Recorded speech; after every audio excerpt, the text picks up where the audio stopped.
Wendy Bell Radio is live. Oh, good morning, afternoon. Hi, everybody. Wow. How are you? Hey, I've been pretty good. You have been pretty good. I've been pretty good. Like, I've tried. I have to pay attention to that stuff. How's everybody doing? What's going on? Who's got hot weekend plans? Not myself. I can tell you that much. What are you talking about? We're going to get mugs. We are. Tomorrow, we're going to go to get mugs. We're going to meet up, grab a little breakfast in a little dive, Bedford, Pennsylvania. Pick up some mugs and come on back and get them on the site. They're already there. They are there. We are ready to rock and roll. Let's see if anybody has bought any yet. I haven't seen any. What are you waiting for?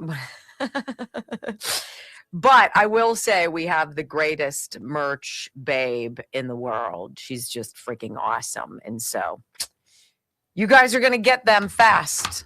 How is everybody? What's going on? Okay, so as we're waiting for people to tune in here, oh, here they come. Pouring in.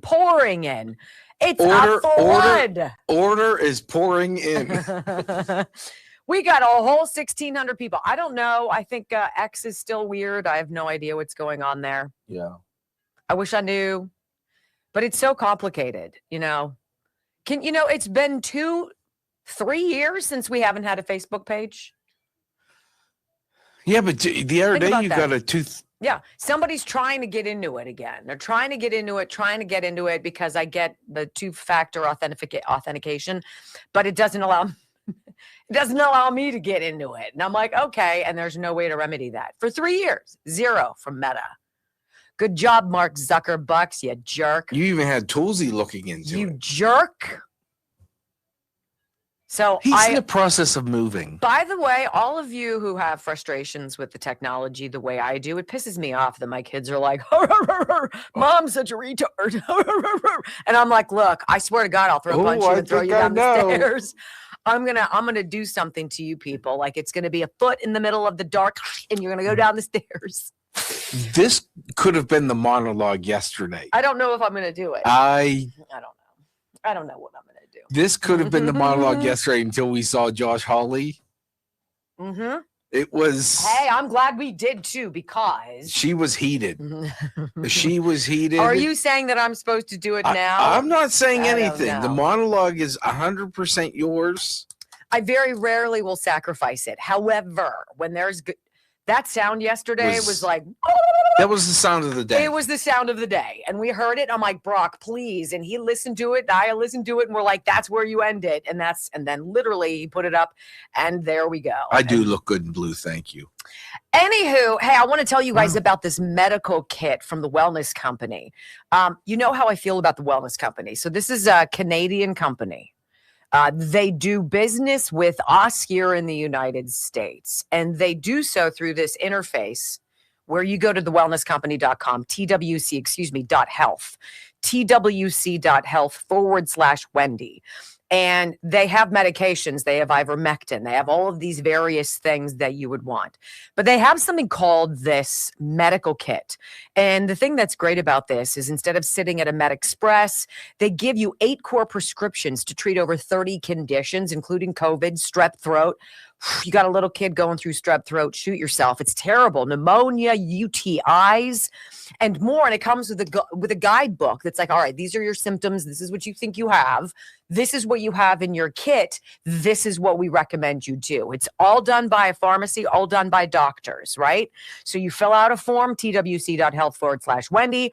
They look at it, bada bing, they approve you, and out comes your emergency kit. Use my name, Wendy. You're going to get 10% off. And I just think this is a great company. This puts this medical kit, it's called the Medical Emergency Kit, puts help at your fingertips. So, and you get sick in the middle of the night. It's never at a convenient time when somebody in your family doesn't feel well. This is just that peace of mind. It's on the shelf. You don't have to worry about it. But if something goes haywire, you've got what you need. twc.health/Wendy. Use my name, Wendy, 10% off. I love them. I do. And I have their monster. I think it's $1,200. I think it's their field thing, that whole like emergent, like survival guide. And it's like the world's coming to an end, but you're covered. Loaded. It is loaded. I'm going to see if they'll come back on with that. It's a tough thing to quote unquote sell because it's pricey, but it's like everything. I've seen you use it. I have. And I'm grateful for it. Anywho, buy Brock's mugs so we don't feel dumb for making them. I'm kidding. Why you have to put that on? No. I love that people want them both. And I thank you for that. I love you guys. Now freaking rumble. Bye, damn it. 5, 4, 3, 2, 1. Welcome to your daily dose of facts to fight off the liberal gaslighting. You can be in the middle of a hurricane. You have sanctuary in the city of Chicago. Or you can be on a calm day. North is still north. You could be in a thunderstorm. I am angry. We are not going back. Not ever. North is still north. People can yell at me. The hell with the Supreme Court. We will defy them. North is still north. It doesn't change fundamental things. And in this business, right is still right, even if you stand by yourself. We don't get fooled again. No. Live across the fruited plain and from sea to shining sea, we're converting the Marxist left 1 hour at a time on the Wendy Bell radio program.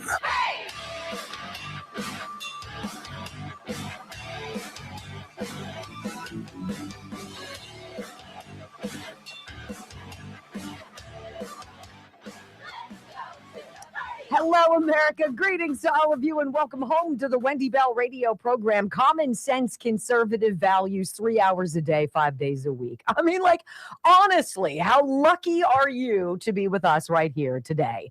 If this is your first time, here's what I'm going to tell you. Look, listen to us for about 10 minutes. And judge for yourself. You know what? I like when people tell me the truth, even when I don't want to hear the truth. I appreciate that. And then if you really are interested, why don't you get our app, wendybellradio.com.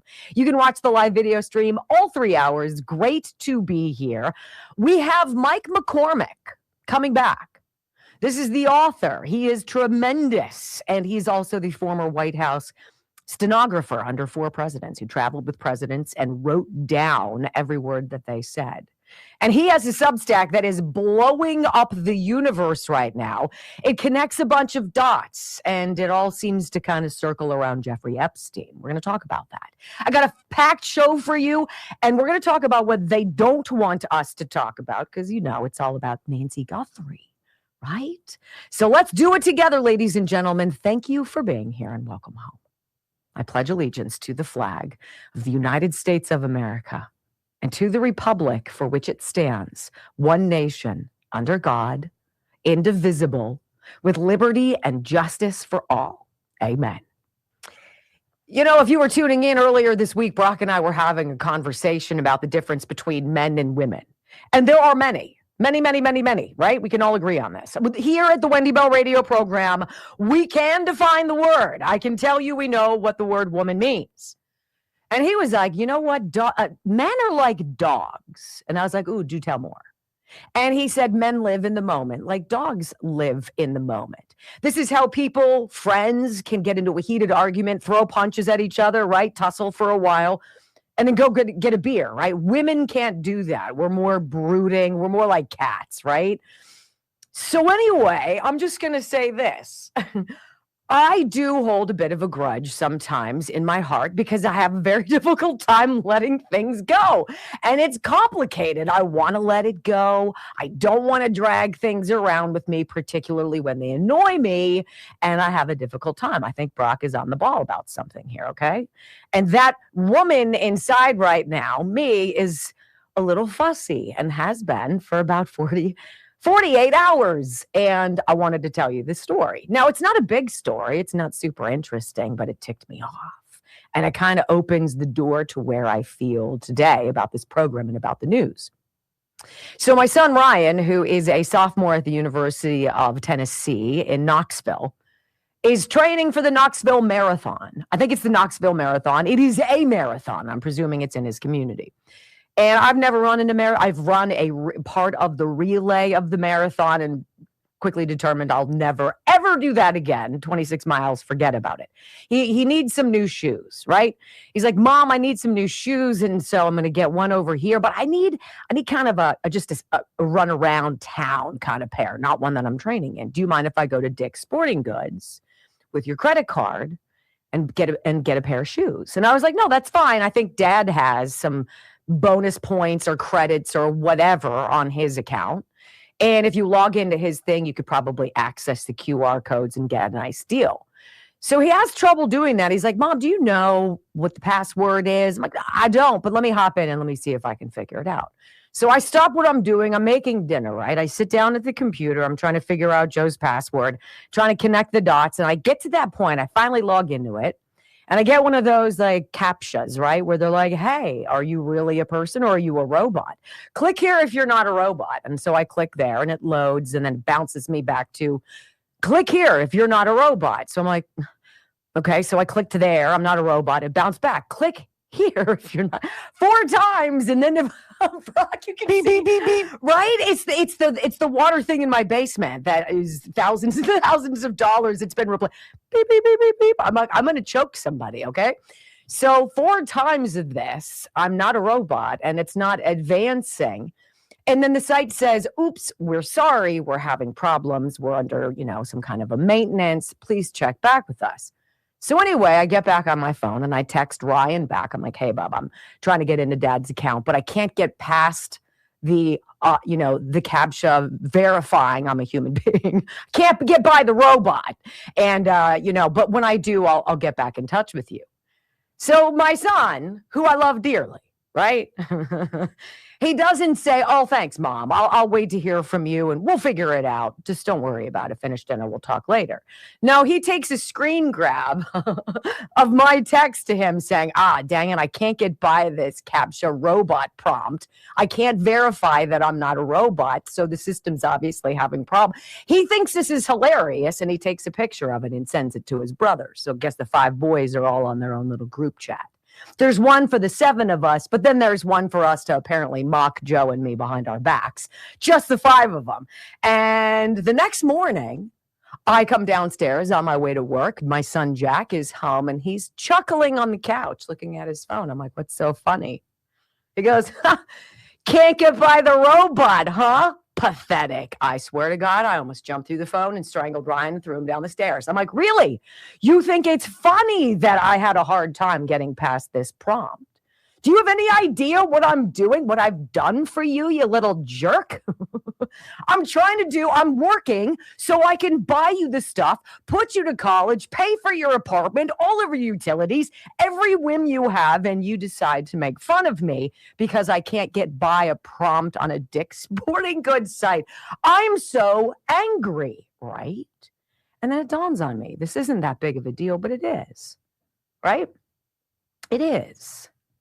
In our family, I've spoken since the boys were little. You guys are in a herd. Your family is a herd, okay? We're along a bunch of other herds out there in this landscape of our community. But yours is singularly unique, and you protect it.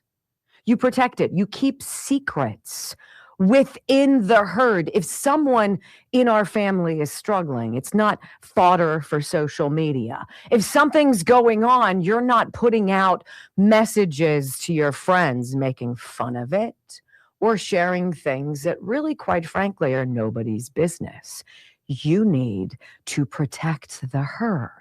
So at some point today, as Ryan is traveling on his way to visit a friend, I'll be having this conversation with him and he'll probably say, I don't know what the big deal is, Mom. This is what is going on, I believe, with our president, right? He's the head of a herd, and the herd should be the United States of America.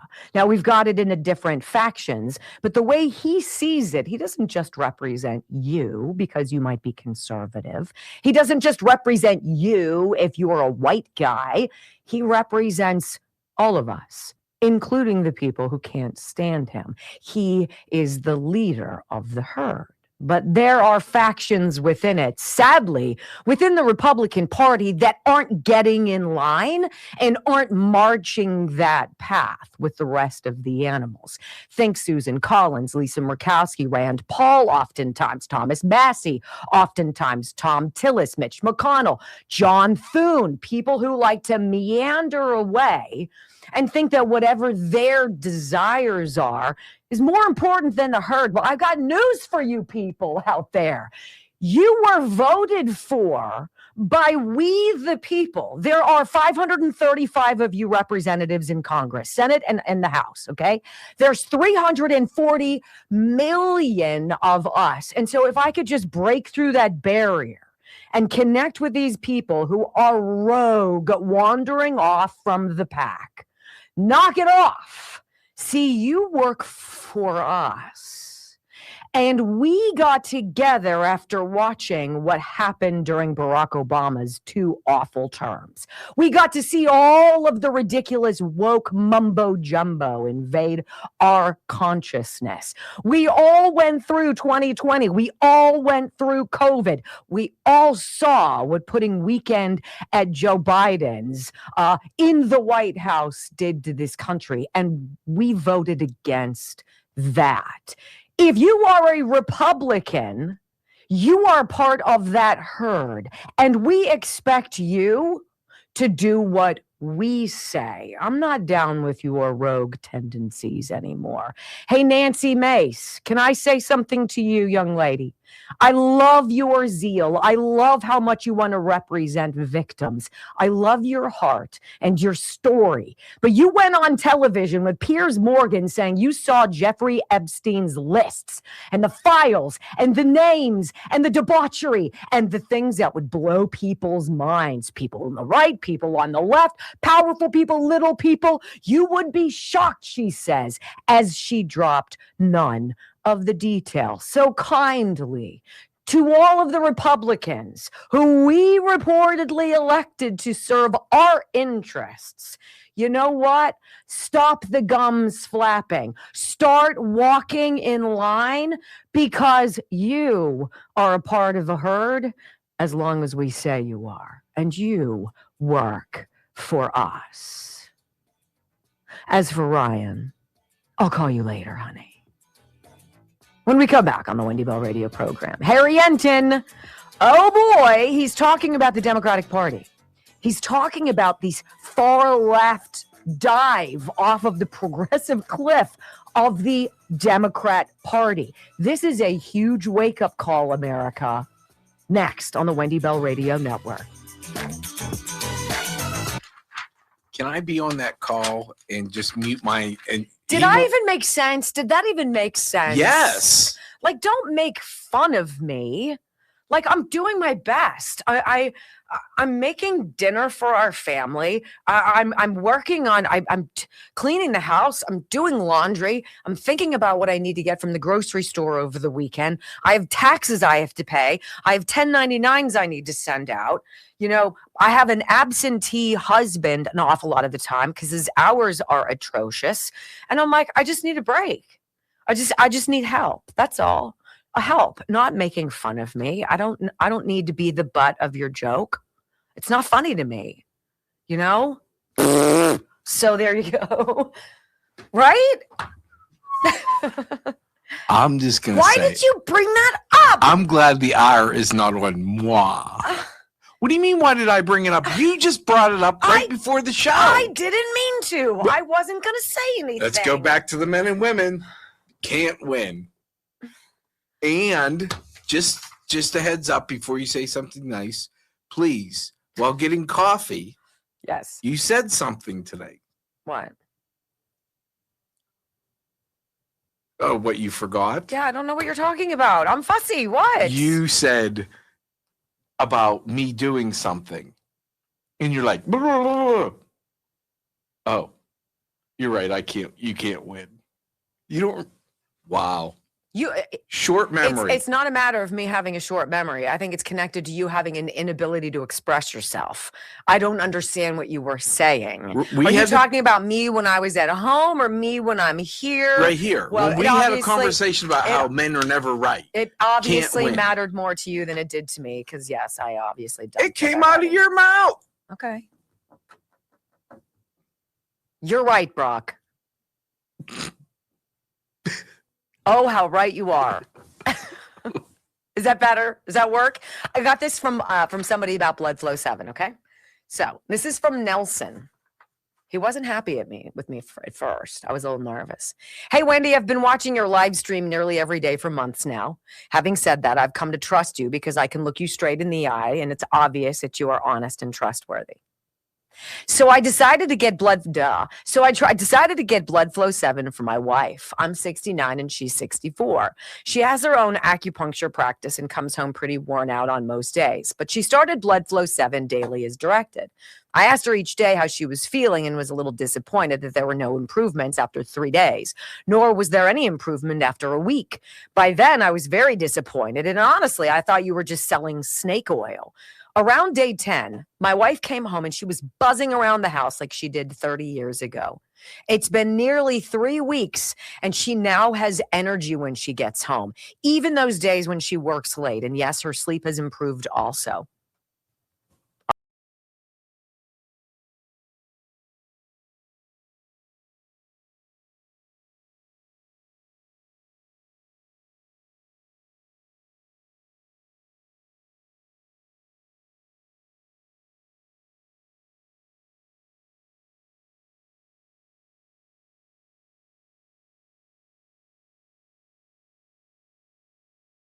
Memory hold all of these hearings that were held right after the 2020 election in many states. They had them in Pennsylvania. They had them in Arizona. They had them in Nevada and Michigan and Wisconsin.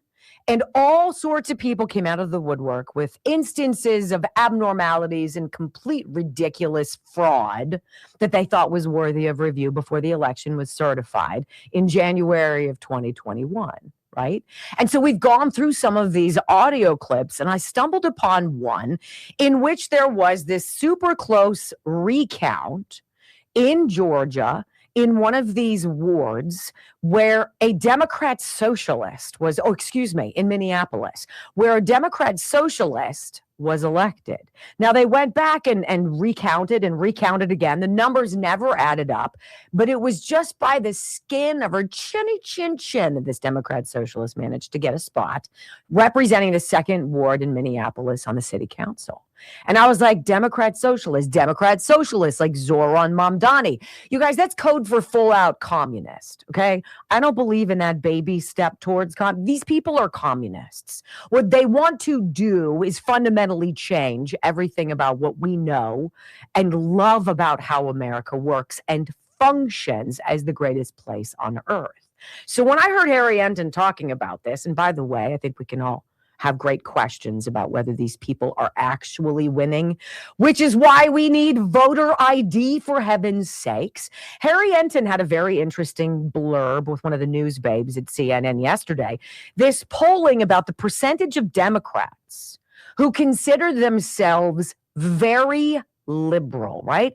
It used to be Democrat, now it's liberal. And he says, look, this number has quadrupled. The number of people who consider them Democrats consider themselves very liberal Democrats. It's quadrupled since 1999. Listen. The results from that special election, that Democratic primary in the 11th district in New Jersey, speak to a larger point within the Democratic Party, and that is that the far left is significantly more powerful than they once were. This sort of gives the game away here. Democrats who identify as very liberal or conservative. You know, there used to be a lot of conservative Democrats, right? Back in 1999, 26% of Democrats self-identified as conservative. Just 5% said that they were very liberal. It was a smidgen. Now that far left has gained considerably in power. Look at this. Now we're talking about a fifth of Democrats. 21% say they're very liberal. That conservative part of the Democratic Party, adios amigos, goodbye, just 8%. And when you combine the 21% who are very liberal with those who say that they're somewhat liberal, we're talking about 3 in 5 Democrats who identify as either somewhat liberal or very liberal, with the very liberals a much larger portion of the party. The far left, which used to just be a smidgen within the Democratic Party, has gained considerable power, as you saw in New Jersey's 11th district. Yeah, I don't think that's good news for anybody. I don't think more liberals make anything ever any better, right? Look at the younger generation. Look at Generation Z. Look at how the young liberal woman, it has become just such a scourge. Talk about boys out there having a hard time meeting a woman, a young woman who's not a nutcase, because they either have been groomed, indoctrinated, what have you. They've got the chip activated. They're full-on clone trooper liberal wackos, period. And his polling suggests that's not just some outlier ideology. Audio soundbite number 2, he says, wait a minute. It actually gets worse. Because the number of liberals who consider themselves socialist/communist, you might sit down for this one. Here we go. Democrats who think of themselves as democratic socialists, among all Democrats, including those independents who lean towards the Democratic Party. Look at this. We're talking about a third of all Democrats who identify as democratic socialists. Bernie Sanders and Zohran Mamdani are not alone. They are a considerable part of the Democratic base at this point. And more than that, if you look at Democrats under the age of 35, they are nearly half of the Democratic Party. Look at this. 42% of Democrats think of themselves as democratic socialists under the age of 35, just like Zohran Mamdani. What happened in New York City, is not some aberration, right? It is not something that just happened in New York City. It is something that we are seeing grow within the Democratic Party at this particular point, when we're talking about 42% of Democrats under the age of 35 identifying as democratic socialists, and a third of all Democrats. My goodness gracious. That should scare the ever-loving liver out of you, because it does me. These are the people who campaign on raising taxes and giving everybody everything for free, which never ends up that way. I mean, show me a socialist that's ever done anything successfully, please. Finally, Harry Enton says this. Like, can you put any lipstick on this pig, Harry? Like, how do Democrats feel about this jump off of the socialist/communist cliff? Oh, my. Okay, so we're talking about the Democratic base, right? But what about all Americans, right? How about all voters? Voters who say the Democrats are now too liberal. Look at this percentage. It was 42% in 96, 48% in 2013, now 58% in 2025 of all voters say that the Democratic Party is too liberal. The Democrats are moving to the left, the far left is gaining power, and there could be some electoral repercussions, because what we see right now is voters, the clear majority, say that they are too liberal. 100%. Look, if you are for full-term abortion, you're not just too liberal, you're dangerous. If you're for minor attracted persons and you try to normalize adults who have sexual thoughts about children, you're way, way off of a cliff, anywhere near where I want to be. That's these people. Okay? When we come back on the Wendy Bell radio program, tuck that into your brain, because we're going to go back to the great state of Arizona. Truckloads and truckloads of ballots. I think it's time we revisit what really happened in 2020, friends. Buckle up. We're going there next. These are the people, like this headline. How about this, guys? From the Post-Millennial. Pro-pedophile group. There is a such thing, a pro-pedophile group, campaigns in Seattle to normalize adults being sexually attracted to children. They say it's like being heterosexual or homosexual. You're, in fact, a pedophile, and that's okay. It's just a preference. No, I call that disgusting. On every level, disgusting and vile. And they set up like tables to talk about who they are. They call themselves, let me see. It's crazy. This article I just read, crazy. It's called Beyond the Plus. Advocates for beings who are romantically or sexually attracted to beings who are below the age of 18. Listen to how they take out the humanity of it. It's not They romantic. don't say children, they say beings, right? I'm going to take the idea that it's a child I'm thinking about sexually out of this, right? Romantically. There's nothing romantic about having sex with a child. That's called disgusting and unacceptable. Period. There's no gray area. There's not like, well, I guess. Oh no. Bloodflow7.com. He said, look, you were right. It does work. It just took a little more time than advertised. And now I'm thinking about healthy cells, focus and recall for me. Thank you so much. Bloodflow7.com/Wendy. It's where, and I didn't take mine today. I was a little fussy today. So, and it wasn't because of the kids either. So I'm going to take my Bloodflow 7, 2 capsules.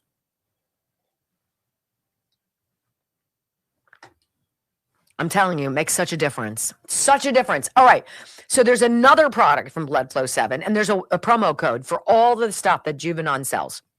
And I have all of their products. I love them. But this one is called GLP-1 Gold. And this works to naturally trigger the hormone inside of your body, GLP-1, that controls the messaging to your brain and your belly that you're still hungry or not. So that's what the shots do. They crush your appetite, they crush your cravings. And when you're not hungry, you don't eat. And I think a lot of people get nauseous off of them. GLP-1 Gold is from Juvenon. Bloodflow7.com/Wendy is going to take you to the site. But this is an alternative. This is a way to get your hormone naturally firing the way it should. And so it's a great weight loss tool that doesn't involve injections whose long-term effects you don't know. So again, Wendy30 is the promo code. This company I love. So I hope you give them a shot. And while I'm talking about it, and I don't like talking about Dan Ireland. So anyway, I get this from Ron and Janine. Hey, Wendy, we needed electrical work done on our 2 fireplaces. We're converting them to gas inserts. So we called Ireland Contracting. We asked if this is something their son could do. They first asked me how we heard about them. And of course, I said Wendy Bell Radio. Dan called us the same day, came out the following week, and installed electric boxes through our walls and fire boxes into our 2 fireplaces. He had everything completed and cleaned in no time. I joked with him and said, we got in front of you in line for the work at our house over yours. And he laughed. Thank you so much for the recommendation, Ron and Janine. I'm telling you, it's nice to have somebody that you can trust. And Dan Ireland at Ireland Contracting, so he's a great electrician. And so I trust him. And he's been in my house oodles of times. He'll come into yours and he'll do that fabulous job.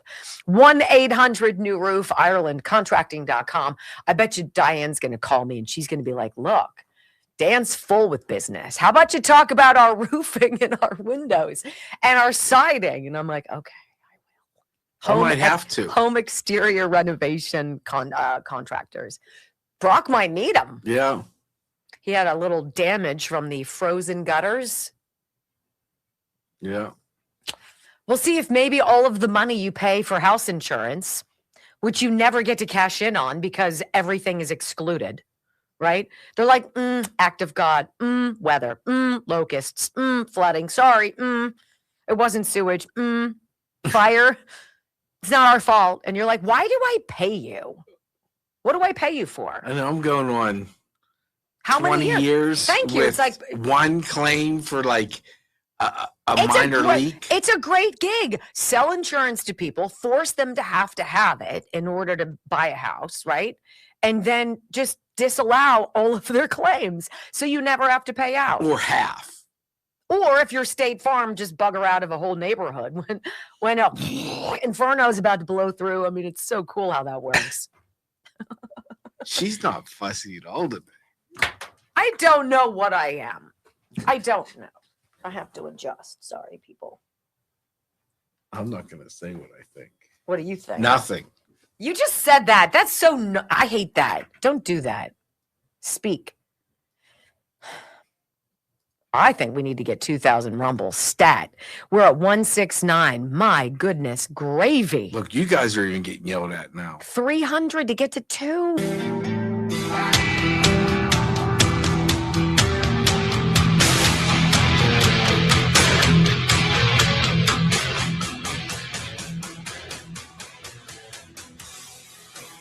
Welcome back to the Wendy Bell radio program. So I guess we have no update on any progress locating Mrs. Guthrie. The wall-to-wall Arizona coverage, is it still continuing? Well, I flipped around yesterday and it was still continuing. You know, there's a reason everybody is talking about that. It was the same thing we saw on January 6th, wasn't it? It's an insurrection. And we're like, what? I've never heard anybody in the media use that word. And then all of a sudden, everybody's using the same word. All of a sudden, everybody in the media is covering the same story. Wall to wall. Well, they don't want you talking about all of this stuff. And President Trump is dropping these stories, these videos, like breadcrumbs that he wants you to follow. He's telling you where we're going. And where we're going is unraveling the mechanism by which they stole the 2020 election. Look, this isn't about installing President Trump and erasing history.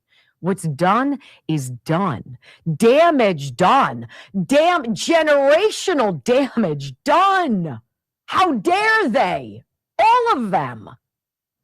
It's about unraveling this nasty web of lies, identifying the players, and maybe, I don't know, maybe seeing somebody go to jail. Wouldn't that be rich? So we're going to go back in time. We're going to go back to 2020. We're going to go back to the great state of Arizona, where truckloads of ballots arrived like hour after hour, day after day, after Election Day, which was November 3rd, 2020. All right? Now, these ballots that were coming in weren't coming in through the front door. They were being loaded through the back. And it was like this round-the-clock revolving door of ballots. And there was a young lady there. I have no idea what her name is, but she's testifying in one of these postmortem hearings, right, after the election, after we all know what happened. And Rudy Giuliani happens to be there. This is November 30th, 2020. This is almost 4 weeks after the election. I want you to hear her, okay? These forums were put out in many states, my state included, and it was an opportunity for people to come forward with affidavits, swearing they are telling the truth, explaining what they saw. This woman is one of them. Through the course of the questioning, and we've cherry-picked some of the sound bites that are most beneficial, I think, to tell the story, Rudy Giuliani is there, okay? And he's going to ask her some questions, too. President Trump, on Truth Social, is depositing the breadcrumbs. Why? Well, let's listen in. In this first audio soundbite, again from Arizona, November 30th, 2020, this post-mortem hearing about what the bejeebers just happened. This woman said, look, the Wednesday, Thursday, and Friday after Election Day, Tuesday, and then the entire next week, ballots kept arriving at the back door of the elections facility where she worked, and she could not understand why. Good, but I will tell you what you just said triggered another thought. The Wednesday before the Friday that we quit voting, so 10 days before they quit tabulating, they thought they were done. And then more truckloads of ballots would come in, and I'm like, how can you not know how many ballots are still out there? Mr. Chairman, I'm sorry. Would you repeat that? Yeah. They thought they were done. They thought they were and done then multiple times. There was what? Multiple times. The people that were running the rooms thought they were done or almost done or were going to be done Wednesday morning, then Thursday morning, then Friday morning. Then it went on the whole next week. And I'm like, I asked the question, I'm like, you don't know how many ballots are still left to come in? This committee here is completely flabbergasted. Wait a minute. So you're telling us that it wasn't just election day. It wasn't election Tuesday. It wasn't Wednesday, Thursday, Friday. It was the following Monday, Tuesday, Wednesday, Thursday, and Friday at a minimum that you witnessed truckloads of ballots being deposited at your elections facility? Yes, she says. A committee member asks her for more clarification. He can't even fathom it. I'm tracking with you, but what day did the truck show up? Thank you, Mr. Chairman, because what I heard the first time, what I thought I heard is a truckload of ballots showed up. Okay, just a minute. I want to make sure that we capture this properly. So there were trucks that showed up on the 3rd, and then the 4th, and then the 5th. And how long did that go on? How many days? Well, I wasn't there the whole last week, but I know for as long as you can recall. How many days? My last day was the 10th, and they were still coming in. Trucks. And they're coming from a company called Runback that does the high-speed scanning and printing of duplications, and I think the military ballots. So now I'm getting out of my comfort level here talking about this. I don't know what they're doing, but those ballots were coming in from a high-speed scanning company called Runback that. Apparently you haven't heard of Runback? No, I've heard of Runback, Okay. ma'am. What I'm trying to figure out is whether they printed them or they scanned them, and if they scanned them off-site, to what purpose? I don't know. I'm so baffled. Why else would all of these ballots be getting scanned off-site and delivered to this election facility for a whole week, like around the clock in different shifts? She said they were working multiple shifts to process all of these ballots. And the committee member continues. He's like, wait a minute, why is Runback scanning duplicate ballots? And she's like, well, it had to be more than duplicates in military because it was so many. And he's like, wait, what? Listen. All the high-speed scanning happens at Runback. So those ballots go to Runback. As far as I know, there were no observers there. I don't know. I never got called to work at Runback. That's all I can tell you. Okay, with all due respect, Mr. Cook, now we've opened up a whole new can of worms. Yeah, and again, So I don't know enough about it to be the witness. No, that's fine. Your observation is useful here. So what you're telling me, I'm going to play this back to you a second. The scanning wasn't actually done on site at a Maricopa County structure. It was done someplace else. Where they have very high-speed scanners, yeah. And, Well, right now, I really don't care what the speed is. Yeah. I want to know, were they Dominion scanners? Or they No, were, I don't think it has anything to do with Dominion. So I'm trying to understand what was the purpose of scanning them in advance of them being tabulated on the Dominion equipment. They were duplications, the ballots that wouldn't read through the tabulation machines. They were ballots that came in from military and overseas. But there were more ballots than that. So I don't know where the rest of them were coming from because they kept bringing trays of them in. So I don't know where they were coming from. That's a question for the county employees to explain to you where those ballots came from that whole next week. I don't know where they came from. That's a lot of ballots that you need to remedy, right? Things that maybe got jammed up. They didn't lock up with the precinct or what have you, and they had to be adjudicated later. So that seems odd. Why would they keep that many military? This is where Rudy Giuliani jumps in, and he's like, "Were you at the elections facility for a whole week after the election?" And she said yes. And he's like, just guesstimate, ballpark me. How many ballots would come in on a typical shift that you were there? Oh, my. You were there from the 3rd until the 10th. Yes. Okay, so 7 days later, ballots were still coming in. And were those ballots counted? Yeah, I watched them go Did through. you observe them being counted? I watched them go through the tabulation machines, and I watched people working on the adjudication of those. And how many ballots? Oh, I don't know. What was the largest number you saw in any one day? Oh, man. No, just a guess. How many cartons? Okay, there was, and I wasn't there, there was usually 2 or 3 shifts, so I want to say one day they thought 90,000 was a good number. So one day was... For a shift, and if they were running multiple shifts. And which day was that? One of the middle days, one of the end days? It was in the middle, probably. Somewhere in the middle between the 3rd and the 10th. Yeah. 90,000. Yeah. And then other days it was approximately the same, or some were less, some were more. Some were less, where some were more. Middle of this whole time, this whole week, all these ballots are coming in. Okay, ladies and gentlemen, I don't mean to bore you with obvious, truths here. But they obviously needed to find out how many ballots they needed to get Joe Biden across the finish line because Donald Trump beat the everlasting snot out of him. So we're not done yet. You know, COVID made everything so confusing and a lot of people voted by mail. So we're going to have to go through this slowly. A week later, 10 days later, you still don't know what you have until bing, bing, bing, bing. Joe Biden wins 90,000 ballots coming in a single shift. And there were multiple shifts in a day. And this happened for more than 7 days. What? What could possibly have been going on? I mean, it is mystifying, I know. And then Rudy continues in this final soundbite. The witness tells him there were ballots on top of ballots coming in the back door, and that flow was steady for a week. What was the lowest number, you think? There were some days when maybe there was only 15,000. Boy, 15? Please do not hold me to these numbers. Was that toward the end? No, that would have been earlier. To the beginning? Yeah. In other words, there were more ballots at the end than the beginning. There were ballots.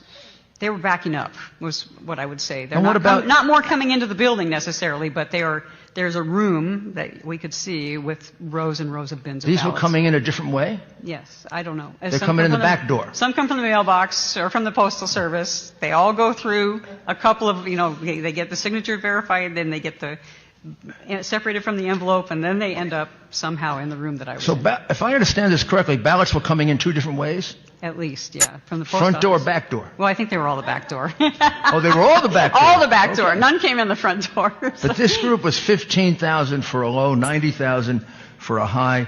And then those last couple of days when you were there, the 8th, the 9th, and the 10th, how many? It was pretty average. They were still running full-time. Like 90,000? Long shifts. Yeah, probably 70 to 80 maybe. Wow. Anybody explain them? Explain. Did anybody explain what they were? I did not ask every time. I asked a few times, so I understand some of them, but... Okay. Okay. All right, so if I'm thinking about this correctly, and she's saying, well, I was there and they did this in multiple shifts, and one of the highs was I'd probably say about 90,000, and that was just one shift. We could probably presume, I don't know, what do you want to say? At least 300,000 to 500,000 ballots were brought in after the election, right? Do you want to know what Arizona went to Joe Biden by? How many votes Joe Biden allegedly won the state of Arizona by? 10,457. Now, let me ask you, how many votes do you think Donald Trump was up by before they needed to? We need to slow things down. We need to pause this count. Hurry, bring it in the back door. Right? Don't tell me Joe Biden won that state, please. When we come back on the Wendy Bell radio program, I mean, I'm hot over this. It's so beyond. Calling out Barack Obama, and it's the greatest guy, conservative comedian Jimmy Fallon. He says Barack Obama opposes voter identification all of a sudden. Ain't that rich? Listen to this next. Hey, how's that, the iRig? Out.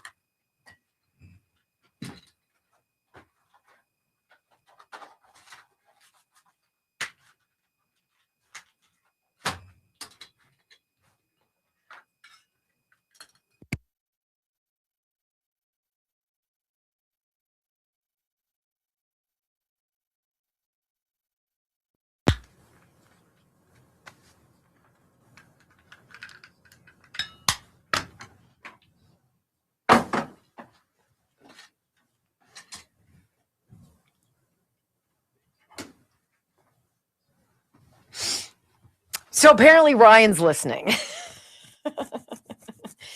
And Ryan is upset because he's like, look, I wasn't making fun of you. I thought it was hilarious. I didn't think it was hilarious. I was trying to help you. I got snarled on the freaking robot thing. Come on. That's not funny. I thought it was funny. No, it wasn't hilarious. I'm not so sure you made fun of me. Maybe Jack did. I don't know, Ryan. Whatever. I'm a woman. You've got to be careful. You have to be careful. We don't want to hold grudges, but by golly, does it need to be turned up? No, down. Down. Okay. I just turned it up or whatever I did.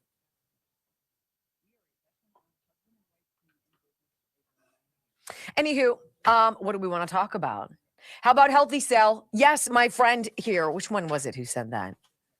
Who said he was going to try Healthy Cell now? I'm going to tell you, if you want to have supplements that get into your bloodstream, into your cells, which is why we do it anyway, right? We've got to get these nutrients into our body, down to the powerhouses of our bodies, down to the mitochondria. That is the powerhouse of the cell. Boom! That's why we have Healthy Cell. healthycell.com/Wendy. This is where you go to get all of their formulas. Right now, I've got, well, let's see. This is one I think that's very interesting, particularly if you have a little bit of stiffness, soreness. It's the joint health and mobility. Joint health and mobility. There's also one called bone strength. Brock's taking it because it's got magnesium in it, which is good for him. This, I'm telling you, rather than going and getting a prescription because you've got aching in your joints, why don't you try a month of joint health and mobility? Because I think you're going to be happy about that. Let me tell you what's in it. It says, become your most mobile self with a blend of potent extracts and joint lubricating nutrients in a smooth citrus flavor gel, microgel, designed to increase joint performance, comfort, and range of motion. Like, I'm all about taking one of these a day, like this, right?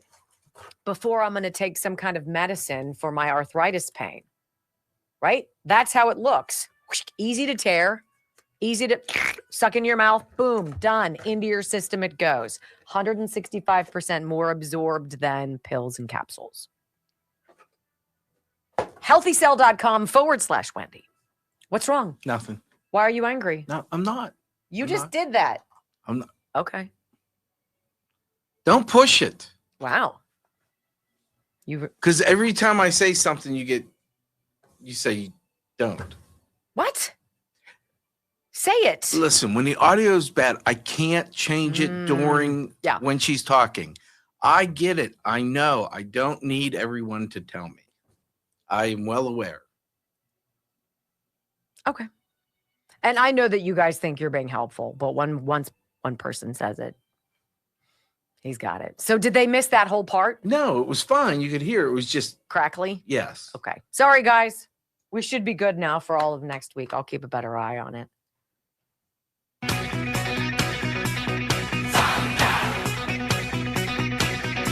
Welcome back to the Wendy Bell radio program. Does this ever happen to you? It happened to me this morning and I wasn't expecting it.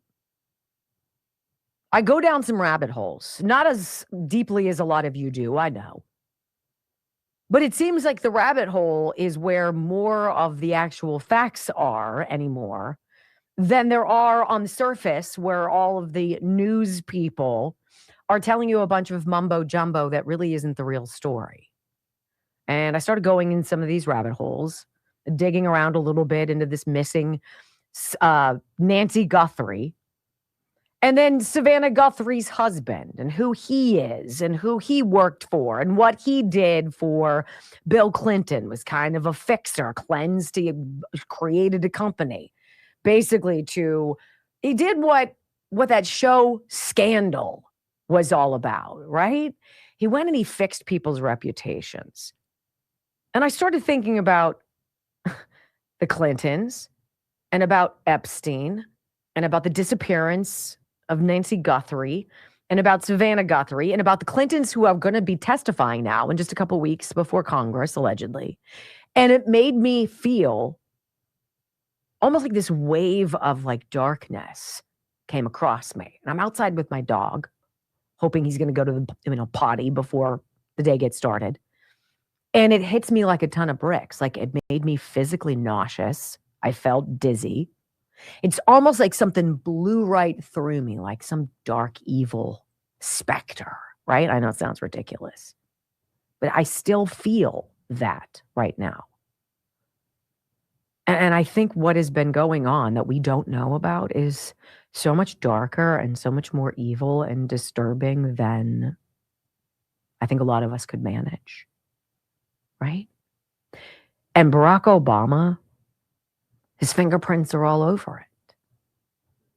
This comedian, I know you guys know who he is. Jimmy Fallon. Isn't that how you say his name, Brock? Jimmy Fallon?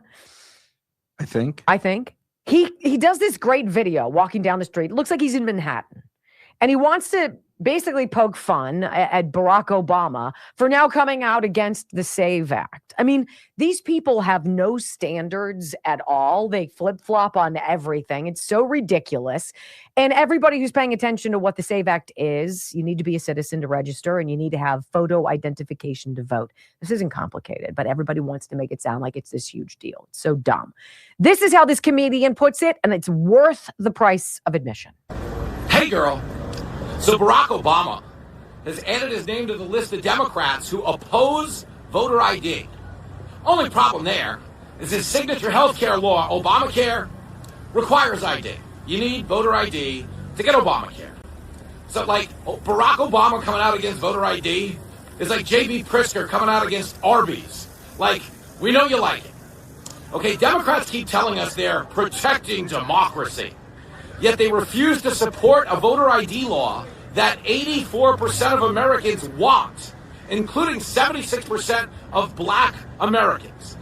Yet Chuck Schumer goes on TV with a straight face and says voter ID laws are Jim Crow 2.0. Does that mean 76% of black Americans want a rematch with Jim Crow? No.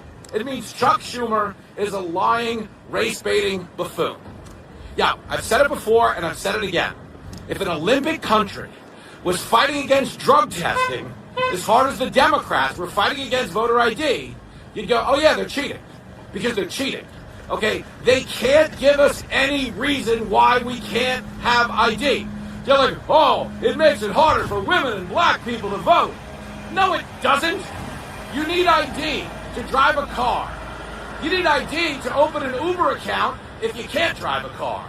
You need ID to open a bank account. You need ID to go to the doctor. You need ID to board a plane. Think about that. In the Democrat worldview, the movie Snakes on a Plane couldn't have happened because Samuel L. Jackson wouldn't have had ID to buy a ticket. I'm tired of these ID rules on this airline. That's the whole movie. And it's so disappointing to me that Barack Obama is using his legacy as our first black president to divide us endlessly over race. Like, dude, you were the proof that the vast majority of the country was past racism. Like, I understand there's still individual racism out there. I get it. I've heard Jasmine Crockett talk about white people. I've heard Zoran Mamdani talk about Jews. Yeah, we know. Individual racism exists.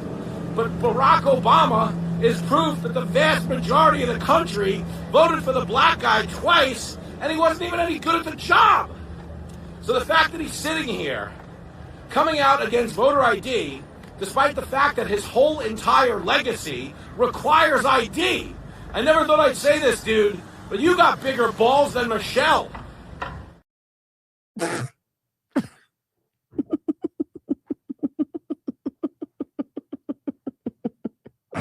That last line. Oh my heavens, Jimmy. Well, you know what? He brings up a very excellent point, and I'm not going to tell you which one. When we come back, hour number 2 of the Wendy Bell radio program, you know what? There was this big hearing. It was this Senate Homeland Security hearing. You got Keith Ellis in there. You had all these officials, but it was some guy nobody's ever heard about. He's a state representative from Minnesota who brought the House down. And you need to hear what he said next on the Wendy Bell Radio Network.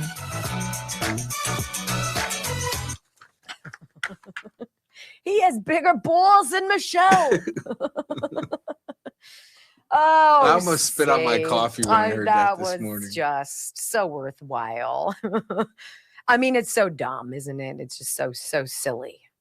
And I'm telling you what, it was weird. Have you ever had one of those strange feelings? It was just this powerful, like, whoosh. And I felt sadness, and I was despondent, and I was almost on the brink of tears. I could have thrown up. It was like, and it was like, whoosh. And it left, and it went away, and I felt queasy, and I still feel queasy ever since. It's weird. It's like you're dancing on the. It's like Harry Potter. The things that come out. What are they called? I forget.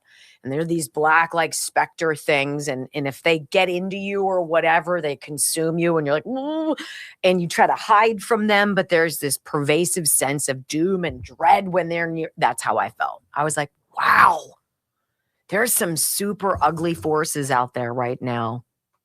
And I glommed onto one. I'm like, you can leave now. I don't want to be a part of this at all. And you felt the need to share it with me. I did. I told you. I wrote it. I read it. I told you, right? What? Are we talking about the one story you sent me about the kids? You weren't. No, you weren't listening to me. That's fine. Anyway, let's see if we can get those rumbles up. If you guys can help us. We're at 2. Okay, good. That's great. Can we at least get to 3 today? We have 2 hours to get 1,000 more. I would super duper appreciate it. All right. So I got a testimonial from the Disc Institute of Pittsburgh. Hey, Wendy, I just arrived home from the Disc Institute as I'm undergoing a complimentary follow-up session. 3 for 3. It's 3 visits per week for 3 weeks. I heard you say you needed more testimonials, so I thought I would give you my positive experience. I went through a full 10-week program about a year ago at the Disc Institute because I had a compressed herniated disc, several of them in my L4, L5 region of my back. Had an MRI before starting the program, and it showed this damage. For years, I've had this intermittent, debilitating lower back pain. My doctor, who specializes in bone conditions, could offer me no real solution. I heard about Dr. Rafferty and the Disc Institute on your show, and I thought to myself, what do I have to lose? That's the connection. What do you have to lose? Right? So last spring, I was feeling great after completing the program. The stiffness, range of motion was greatly improved. Then I had hip replacement surgery this June because I had a fall. And because of some movement issues and intermittent dull pain, Dr. Rafferty suggested I come back for this follow-up session, which I did. I had a new MRI. It showed marked improvement in my lower back region, which was awesome. The discs all along my lower and mid spine have regenerated and visible tissue is showing. I feel as though I am concluding this complimentary 3 for 3 session. I'm back on track. I'm looking forward to the warmer weather so I can get back out to enjoying the activities I enjoy. I've witnessed other patients with success stories. I was there when the young woman came out with her mother last year from Texas and came in needing a wheelchair. And I saw her walk out. That was the most dramatic transformation I witnessed because it was so visible. The staff are the best I've ever met. Friendly, attentive, knowledgeable about the treatments and what they do. And of course, Dr. Rafferty is fantastic. 412-906-9600. That is how you get in touch with the Disc Institute of Pittsburgh. Online, go to pittsburghdiscinstitute.com. You're going to read the testimonials. You're going to hear the stories. It's about non-surgical regeneration of your discs. And a lot of us are going to need this work. Pittsburghdiscinstitute.com. Thank you so much, Annette, for that wonderful testimonial. I super duper appreciate it. See what you guys are talking about. Don't you find it interesting that President Trump is truthing out these clips?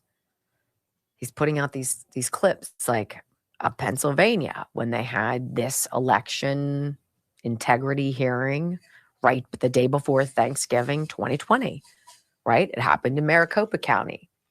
They did it in Fulton County. Why? Because there were a hell of a lot of problems. And then when you saw Shay Moss and Ruby Freeman get anointed by Weekend at Bernie's with the Presidential Medal of Freedom or whatever the hell it is, that's disgusting. It's disgusting. It's like disgusting watching Hillary Clinton get that or Ellen DeGeneres. Really? Why is there so much death around some of these people too? Like Ellen DeGeneres' producer guy, like her sidekick guy, takes a dive off a building or whatever. What did he do? He committed suicide.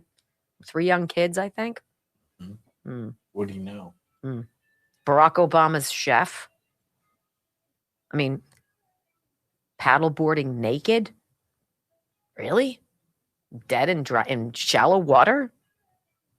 Come on. Really? And everybody around the Clintons? How many dozens?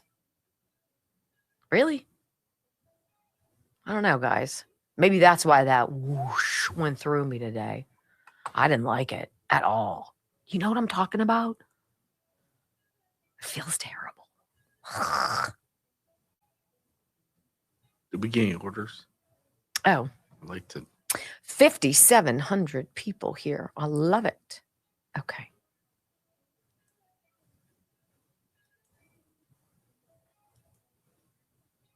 No.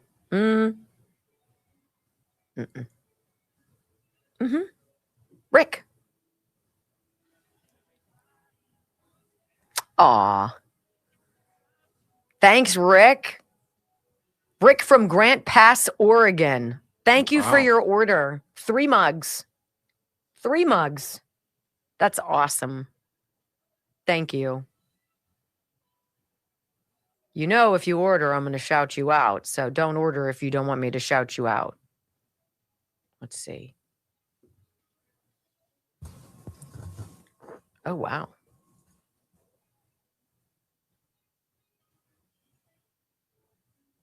There's Randy. Randy got him too. Thanks, Randy.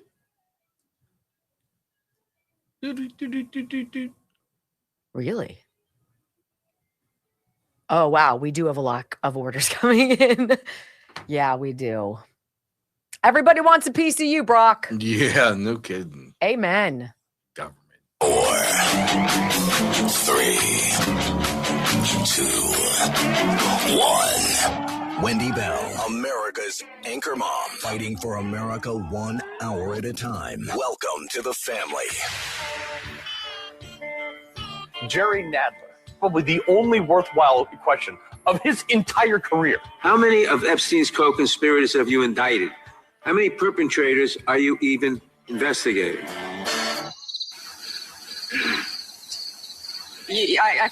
First. You showed it. I find it. How many have you indicted? Excuse me. I'm going to answer the question. Answer my question. No, I'm going to answer the question the way I want to answer the question. No, Your you're going to answer the theatrics are question the way I ridiculous. asked it. Chairman Jordan, I'm not going to get in the gutter with these people. You know, as much as I hate Democrats, it was a good question. And the answer is 0. And no arrests. 3 hours of bold truth and excellence. You've just signed up for the WVR Army. Strap in. This is the Wendy Bell radio program.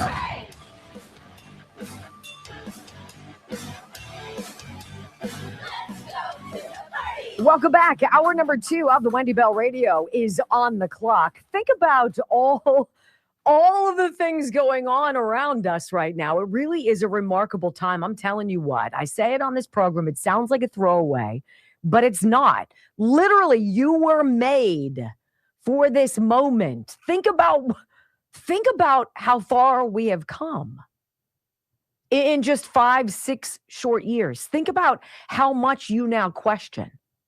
Think about how suspicious you are. Think about how aware you are. Think about how you listen to people when they talk to you. It's totally different, you guys. There is no going back to the way it was. Because once you feel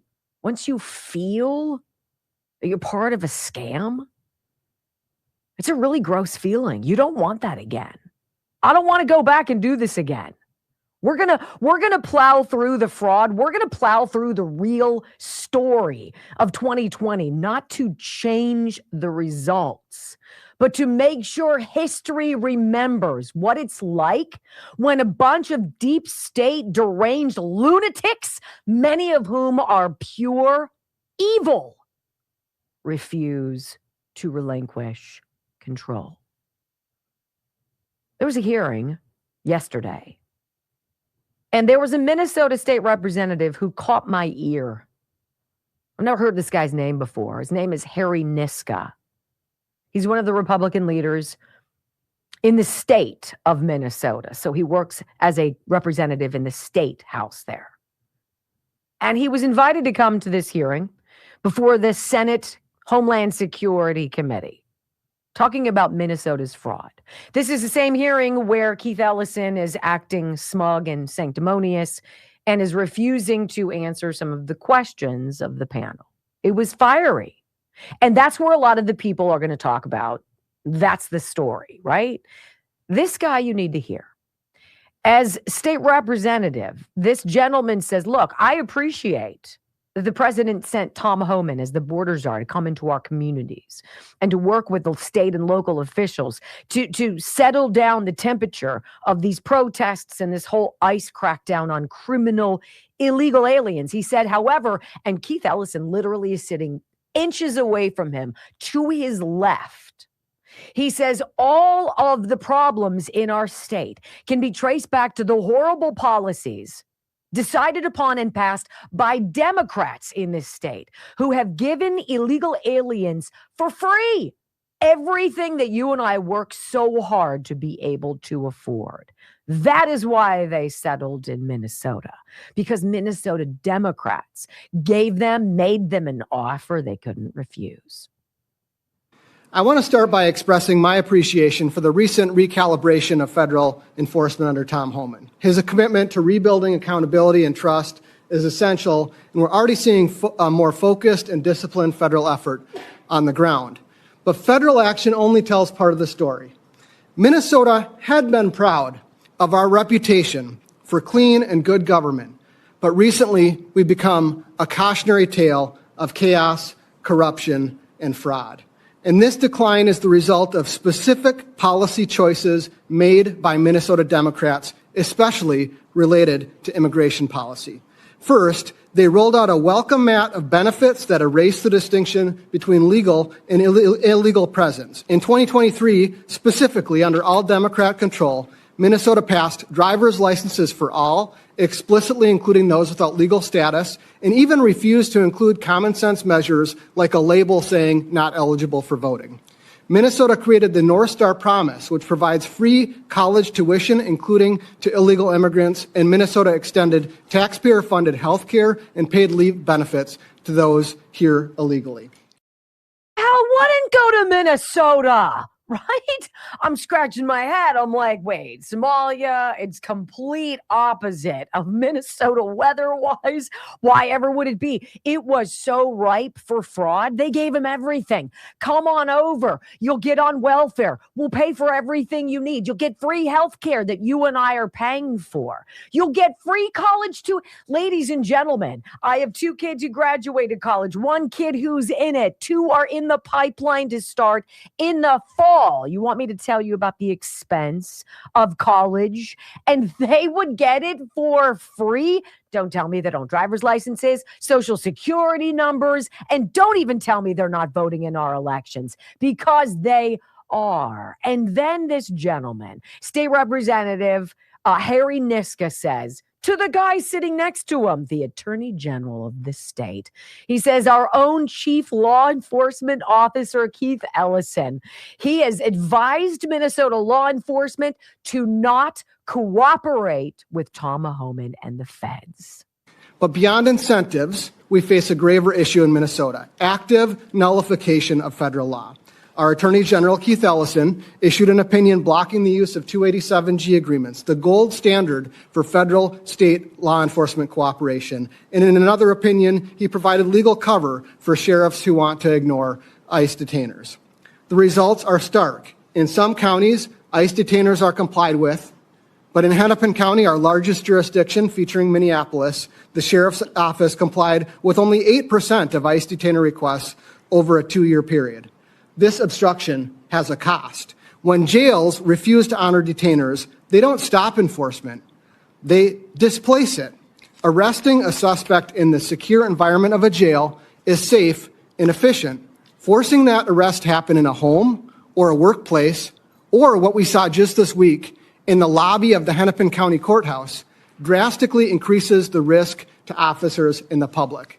When Minnesota local law enforcement officials, the Hennepin County attorney, thinks it's better to release someone caught with 50 pounds of meth in January and release them out into the community, and ICE has to arrest them in the lobby of the Hennepin County Courthouse, which is what happened yesterday. That is what causes the chaos that we've seen in Minneapolis.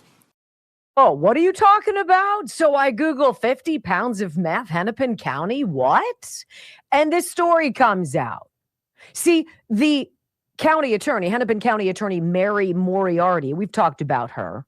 She's not upset that this guy, an illegal alien, was caught with 50 pounds of crystal meth on him. Street value possibly as much as $2 million. She was ticked off that ICE agents came into the courthouse where he had a hearing to arrest him because the local authorities there are not cooperating with the feds. 50 pounds of crystal meth.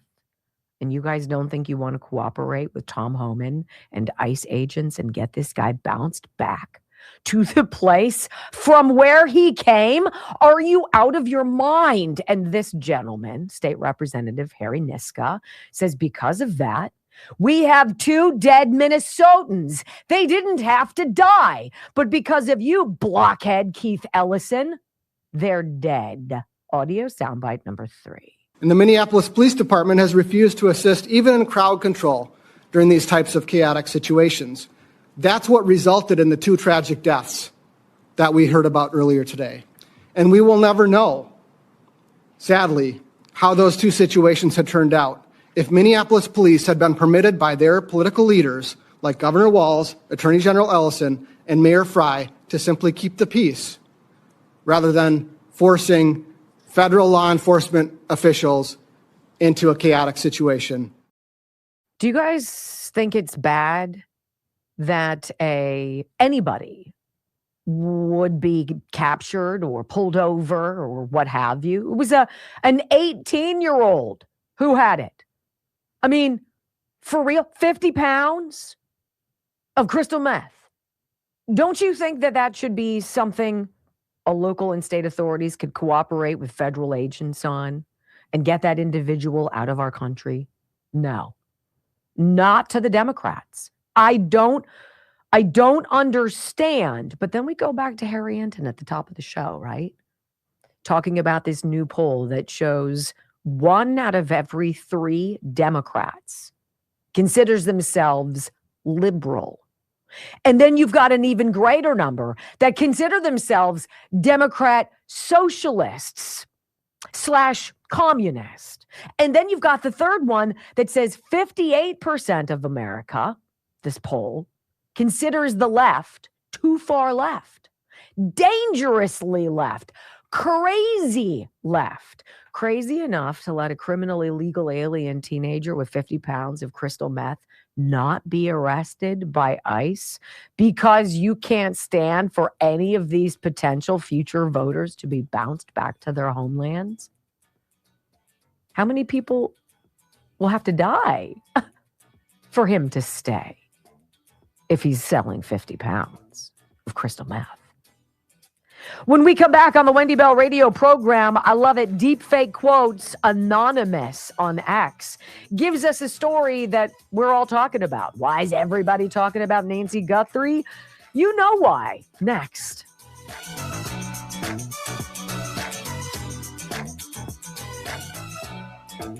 I love that guy, Harry Niska, because he's sitting right next to Keith Ellison. He's like, dude, you're a total failure.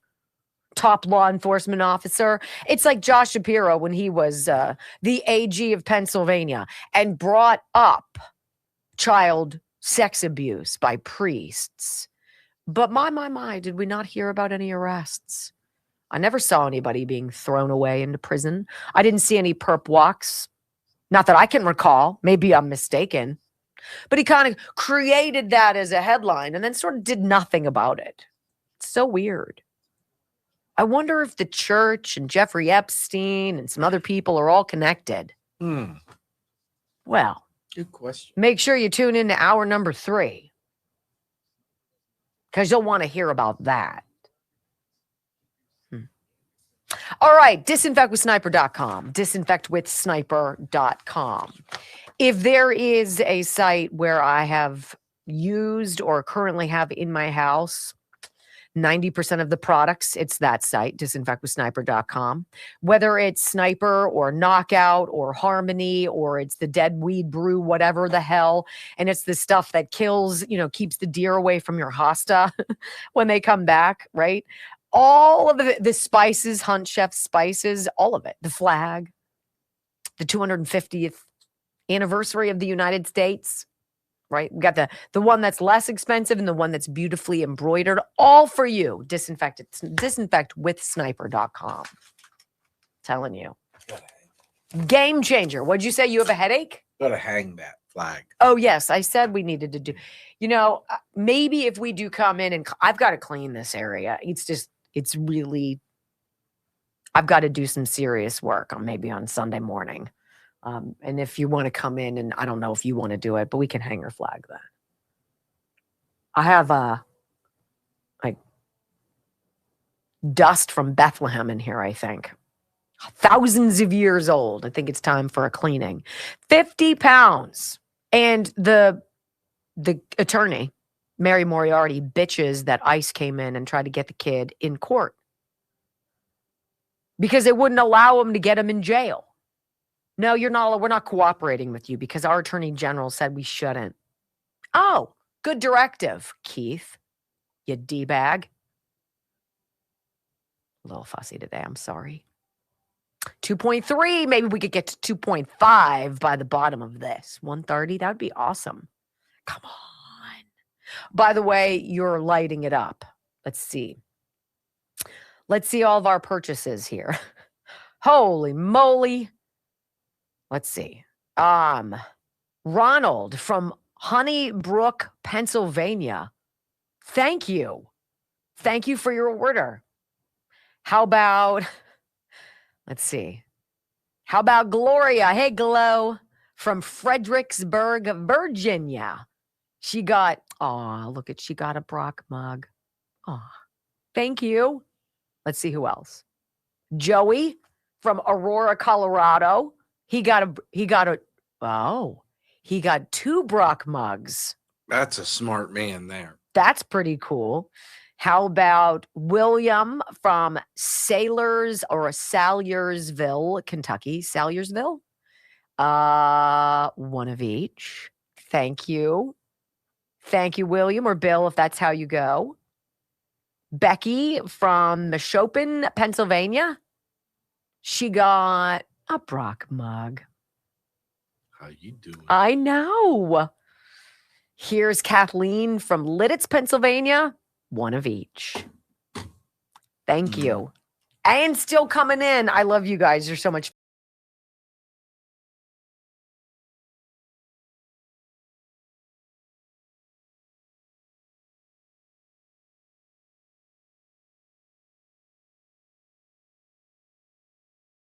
The sick, sour belly feeling. Well, it's almost like whomever the person is behind the X account, deep fake quotes, who I love, puts out those anonymous memes. The videos are always very educational, but they were on the same thing that you and I have been on. Like, if everybody's talking about the same thing, what is it that we're not talking about? If everything is breathless over here, then what are we not paying attention to? And I love this video. I think it speaks volumes about this whole focus on Nancy Guthrie. Look, I don't know what the latest is. I hope they find her. It's so much more. This isn't just some rando thing. It's got to be connected to the Epstein thing. It's got to be connected to the Clintons testifying. It's got to be connected to Savannah's husband, who worked for the Clintons as a cleaner of all of their whatever deeds. It's all got to be connected, right? And I hope she's alive. If I'm not mistaken, Savannah Guthrie's mom is no fan of President Trump, and she is no conservative. And the thing that just ticks me off is if somebody in Donald Trump or conservative circles got injured, say Charlie Kirk killed, these are the people who went out and celebrated. They thought that was great. I don't know a lick about Nancy Guthrie. And I don't care what her politics are. She shouldn't be snatched in the middle of the night. She shouldn't be gone. And I hope and I pray for her emergence and her safety. It's funny how it doesn't go that way both ways. Here's Deepfakes Anonymous with something to chew on. There's only so much oxygen in the public conversation at any given moment. Only so many headlines people can focus on. Only so many questions people have time to ask. So here's the scenario a lot of people quietly think about. Imagine a massive document release tied to a controversial figure. Millions of pages, potentially touching finance, politics, media, entertainment. Assume, just for discussion, that some of that material reflects poorly on very powerful individuals. If you had influence, connections, or simply a strong interest in minimizing scrutiny, what would be the simplest move? Probably not suppress the story outright. That can draw even more attention. You redirect it. You fill the space with another narrative that captures emotion, urgency, continuous coverage. Because they know there's only so much oxygen in the public conversation. Only so many headlines people can focus on. Only so many questions people have time to ask. If another story dominates the cycle long enough, sometimes the questions fade, and sometimes that may be the objective. So no claims here, no secret knowledge, just pattern recognition. My friends, we are all anonymous, and curiosity isn't cynicism. Recognizing patterns isn't conspiracy. It's how awareness begins. I think it's very well said. I remember shortly after January 6th, we were on the radio and we got a call from a gentleman who was a frequent protester of the government. And he had protested at the United States Capitol on multiple occasions. And he called in and he's like, Wendy, it was nothing like I'd ever seen before.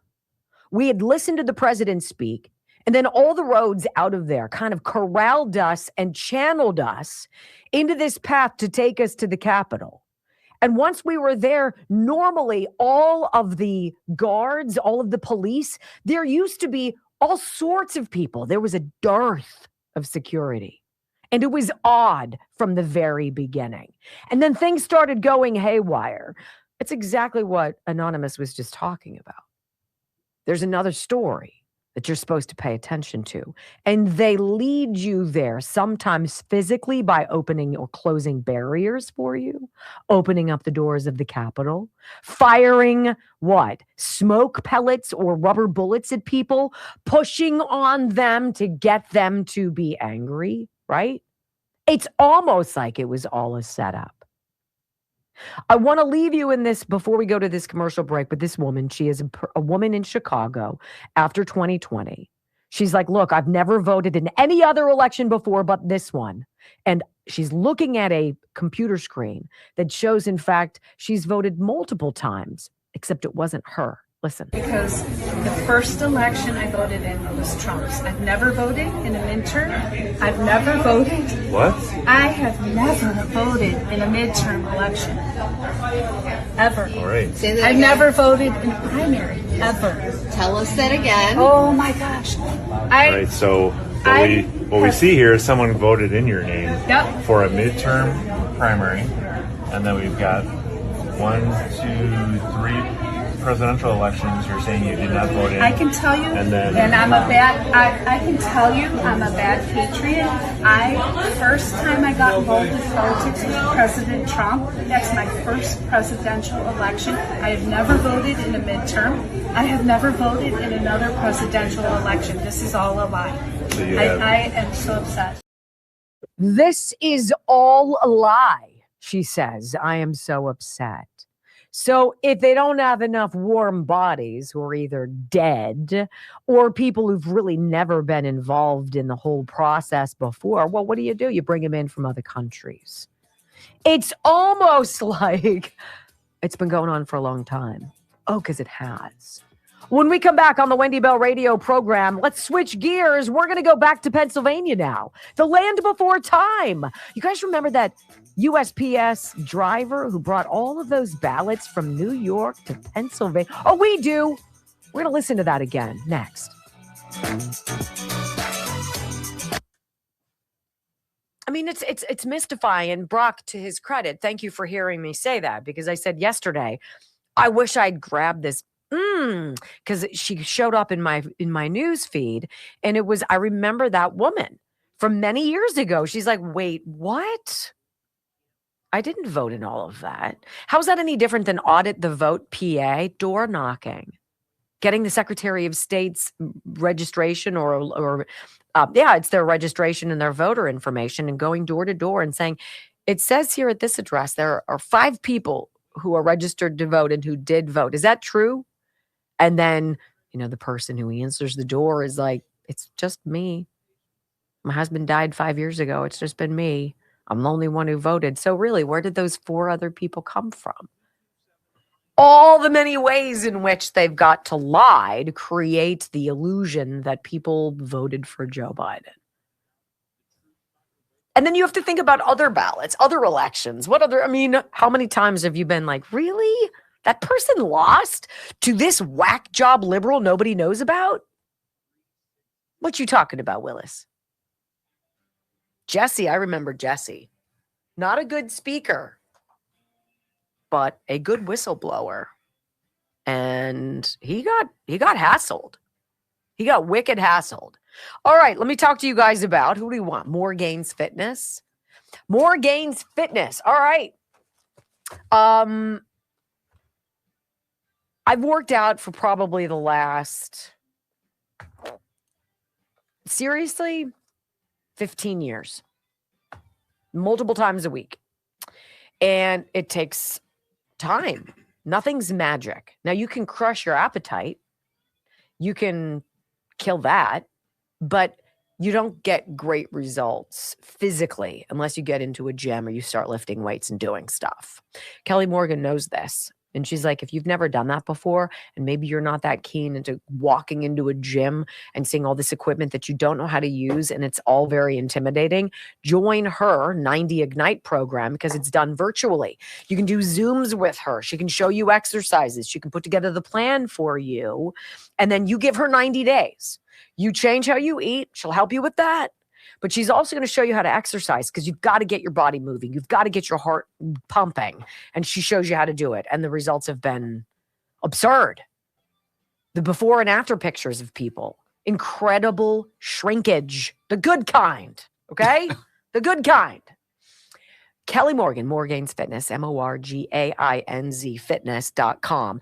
It's interesting as I'm thinking about this. Dr. Dubiak reached out to us today. Where did he go? And he said, good morning. We are going to start a promotion in the next hour. This was literally 2 hours ago, 3 hours ago. The $199 blood work at bodybyAIM360.com right now through Monday at 5 p.m. So hop on it. $99. $99 to get this extensive blood work, which basically is the beginning of your program to lose weight. It tells you everything about what's going on inside of your body. It's unlike anything you have. Right?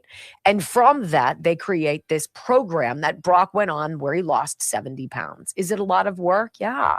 Do you get to eat everything you want? No.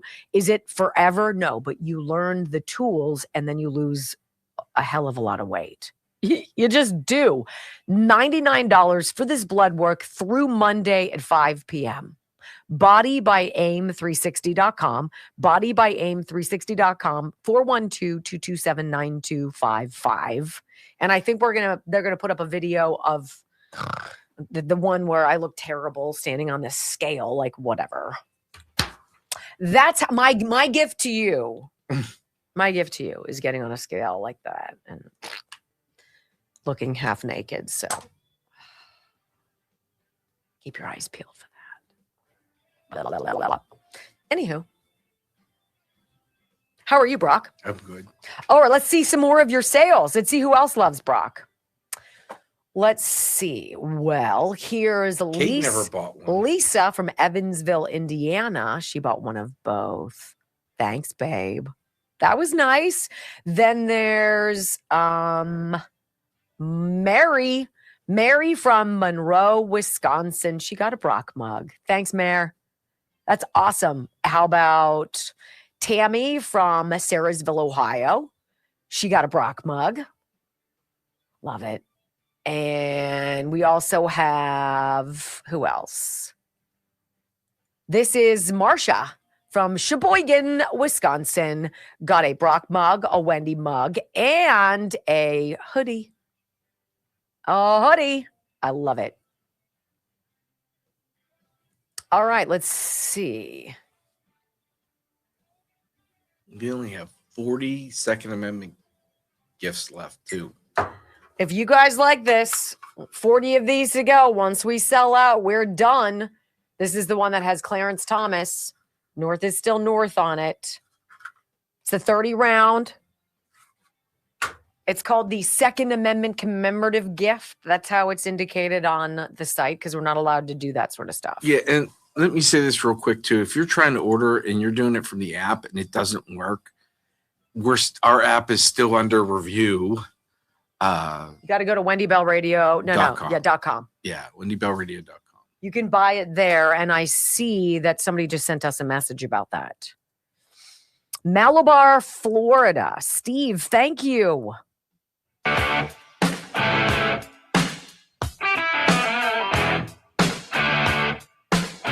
Welcome back to the Wendy Bell Radio program. You know, I'm glad this is a fat segment. And you know what? It's interesting to go back. You never know what you're in the midst of in the moment. And then you have weird suspicions and you get vibes. I do. And you get a feeling that you're being deceived, and we were. And then you hear people, as we did in 2020, who were like, wait a minute, I saw something. I got to say something. Isn't that what they say? If you see something, say something. And they did. And then the FBI came down on them. And it's like, wait, what? What's going on? This guy, Jesse Morgan, he's a subcontractor. He's a truck driver. And he is a subcontractor for the United States Postal Service. And this is a guy who makes these regular, trips from Bethpage, New York to Harrisburg, Pennsylvania. It's part of his route. And I remember when he testified, one of these hearings, much like what we just heard from Arizona, and he testified that he saw something peculiar. This has never happened to him before. This route he was driving, this cargo he was asked to transport, the process just didn't make sense because he'd done this trip so many times. This was odd. Normally, you go and you drop off whatever your shipment is at the Postal Service, this dock 1 through 6. There's somebody there who scans your codes and gives you a slip, and then you're on your merry way. You offload your stuff, you get a slip that says, yes, indeed, you were here, and you continue on with your journey to make other deliveries elsewhere. Well, this particular ride of his, which happened before the election in 2020, this was specifically October 21st, he's like, none of it added up, and it made me feel weird enough that I feel strongly that I need to say something. Again, his name is Jesse Morgan. The United States Postal Service acknowledged this massive ballot shipment into Pennsylvania in 2020. We've got documents that prove that, but I want you specifically to hear this young man. He's like, look, I'm just a truck driver, right? I didn't even vote in the 2020 election. But I thought it was kind of cool when I realized I was transporting all of these ballots from New York into Pennsylvania. And then he's like, wait a minute. Why? Here's Jesse Morgan, audio soundbite number 1. Again, he's written out what he experienced, and he's delivering this to a committee of lawmakers, right? And he's like, look, I saw loaded onto my truck in Bethpage, New York. This is it. Listen to what he says. In total, I saw 24 gaylords, or large cardboard containers of ballots loaded into my trailer.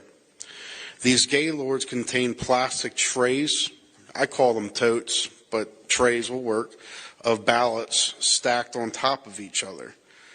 All the envelopes were the same size. I could see the envelopes had handwritten return addresses, and I could even tell that one was marked registered mail. That one was off to the side, all right? They were complete ballots. I didn't think much of it at the time. I think a lot of it at the time, he says, but these gaylords, and we pulled up a video or an image of it so you guys can see.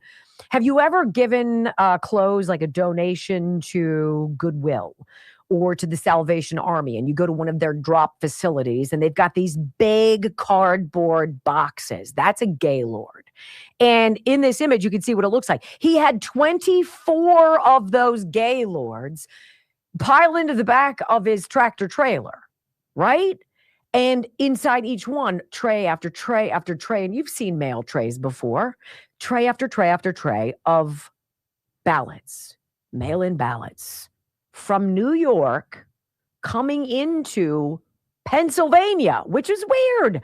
So he's like, look, at first, my truck was loaded with these Gaylords headed for Lancaster, Pennsylvania, and the rest of my cargo was super odd. Why would it be completed sealed ballots a couple weeks before the election of 2020? Why would they be coming from New York headed to Pennsylvania? Here he is. The remainder of the truck was loaded with complete ballots bounded for Harrisburg.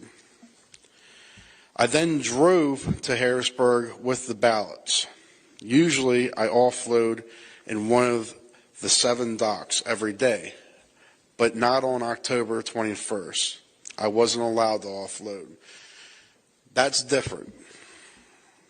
Whenever I pull into Harrisburg, I go around and I get my dock and I get unloaded and then I roll out. Not that day, all right? Not that day.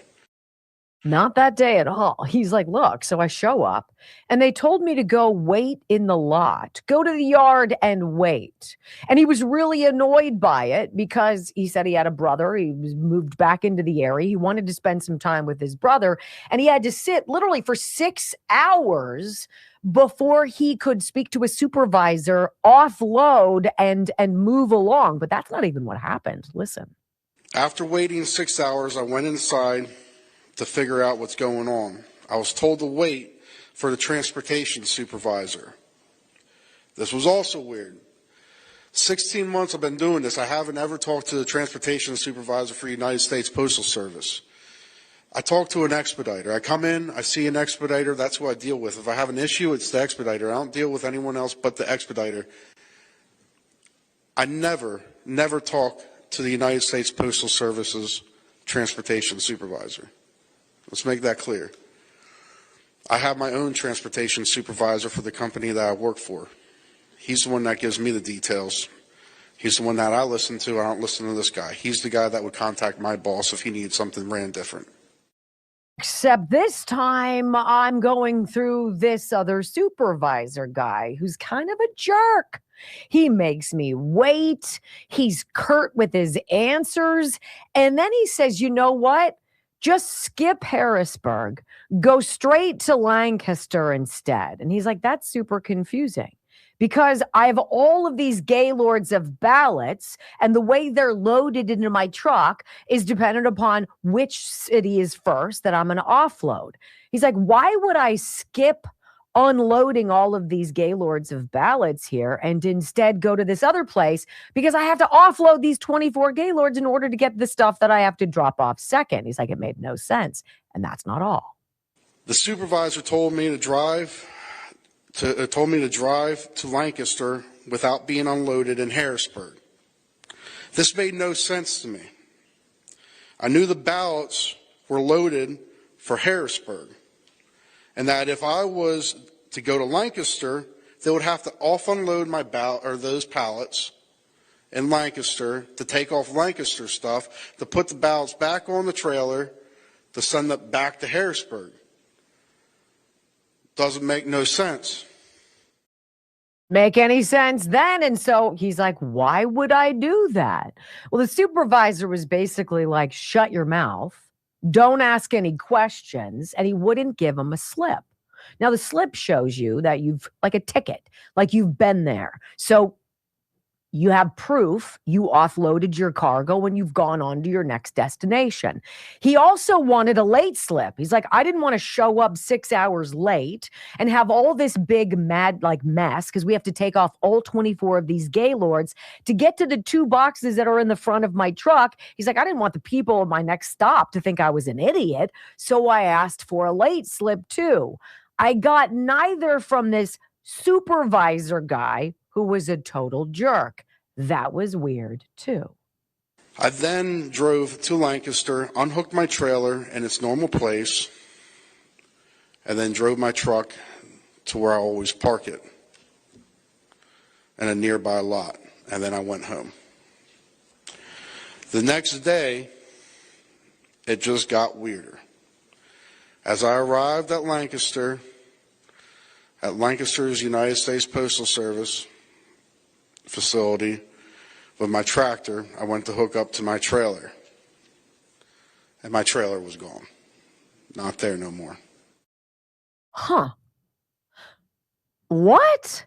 So my trailer with all of the 24 huge boxes in which there are stacked trays upon trays of identical looking sealed envelopes, ballots from New York to Pennsylvania, and now my trailer is gone.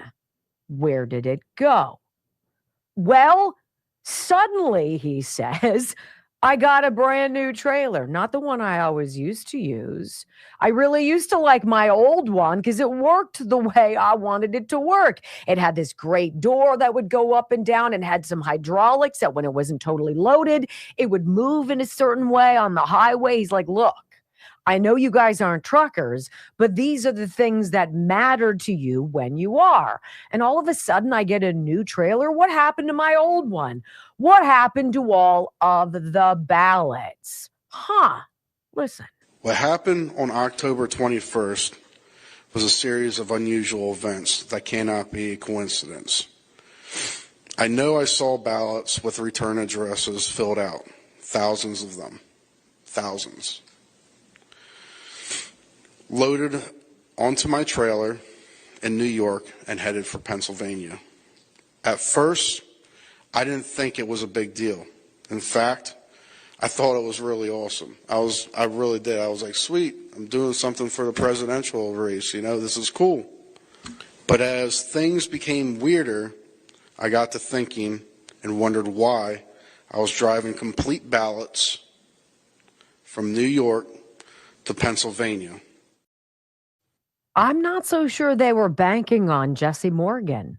I don't know if there was a mistake and he got the wrong trailer or they loaded those ballots into the wrong one and he hooked up to it not knowing.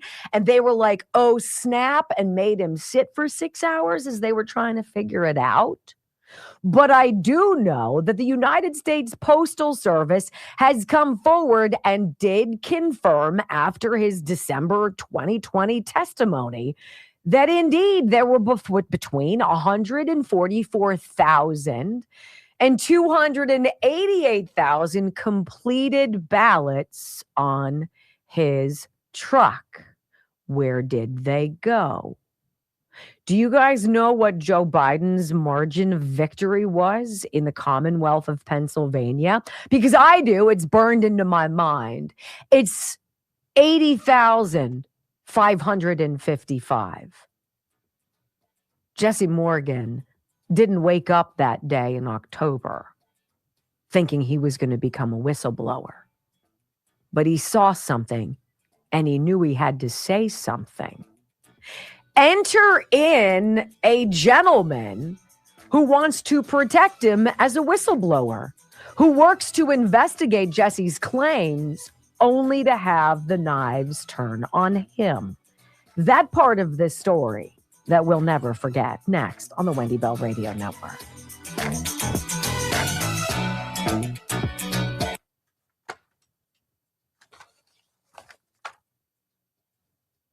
And this is where things get really dirty and dark. I want to tell you guys about Texas Bullion Exchange. Thank goodness for them. Oh, I hope I still have it. Hold on, let me look. Silver's up.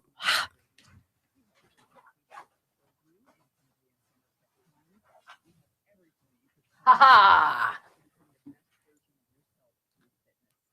All right. I like props. I like show and tell. WendyLovesGold.com. Did you know that all sorts of people are trying to sell their silver tea sets and their silver salt and pepper shakers and their silverware because We got up to $120 an ounce with silver, and they were like, blah, blah, blah. So it's still around. Is it around 80 still? What is it? 86? 70?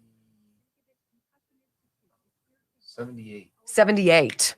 Okay, it's been so much fun watching the price of these precious metals fluctuate, because that's what they do in the market. This is one of my favorite coins from my collection that I got from wendylovesgold.com. I don't know if they're still available, but some of the beautiful detail of these coins, it's just exquisite. I'm going to hold it up a little bit closer, but the camera's going to go a little bit nutty. Sorry. But I want you to see how beautiful this is. It says 5 troy ounces, fine silver. And then I Googled this guy's name underneath here, right? This is what did I say it was? The Aztec calendar? I think Mayan calendar? Something like that. Look at how beautiful this is. This is on the opposite side. Like, there aren't a ton of these out there. And I got one. I think this is worth, I forget what it's worth now. I checked the other day. It was like 500 and something bucks or something. That is Someone's getting pushed down the stairs. This is so much fun, but it's like collecting art, if you will, because there are limited numbers of these things. And when you get in touch, 855-927-5557 with my friend, literally, I love these people. They are terrific. If you don't have gold and silver or platinum and palladium, it is a part of your retirement strategy, please consider getting in touch with them. You can either just email them, wendylovesgold.com, get into a chat there, or you can just call. They love when you call. They love when you call and ask about my giant 5 troy ounces of fine silver. They're so neat. I want to open it more than anything. I know you're not supposed to. Don't do it.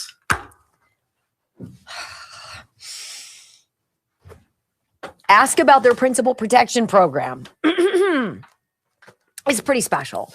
It's pretty special. They make it super easy. Super easy. I love them. Can you tell? I'm like, durr. But it's heavy too. Can I get into it? Oh. I can't help myself. I want to see it. I want to hold it in my hands. We've already sold half the mugs we ordered. I did. Here it is. Isn't that so pretty? Oh, I'm not ruining it. Just a few of my oils. Do you hear what I said? Listen to this sound. I did. Ding it too. Wait, we've sold 50 of them already? No. Yeah.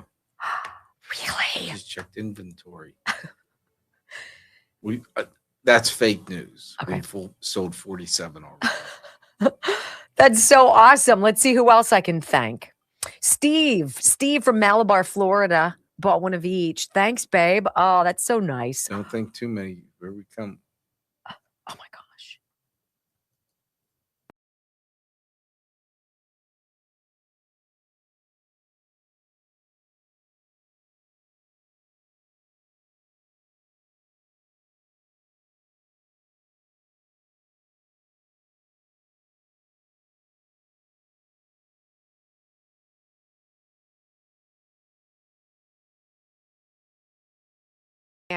Another election cycle until we have a firm understanding and a firm memory of and a commitment to digging for all of the facts about 2020.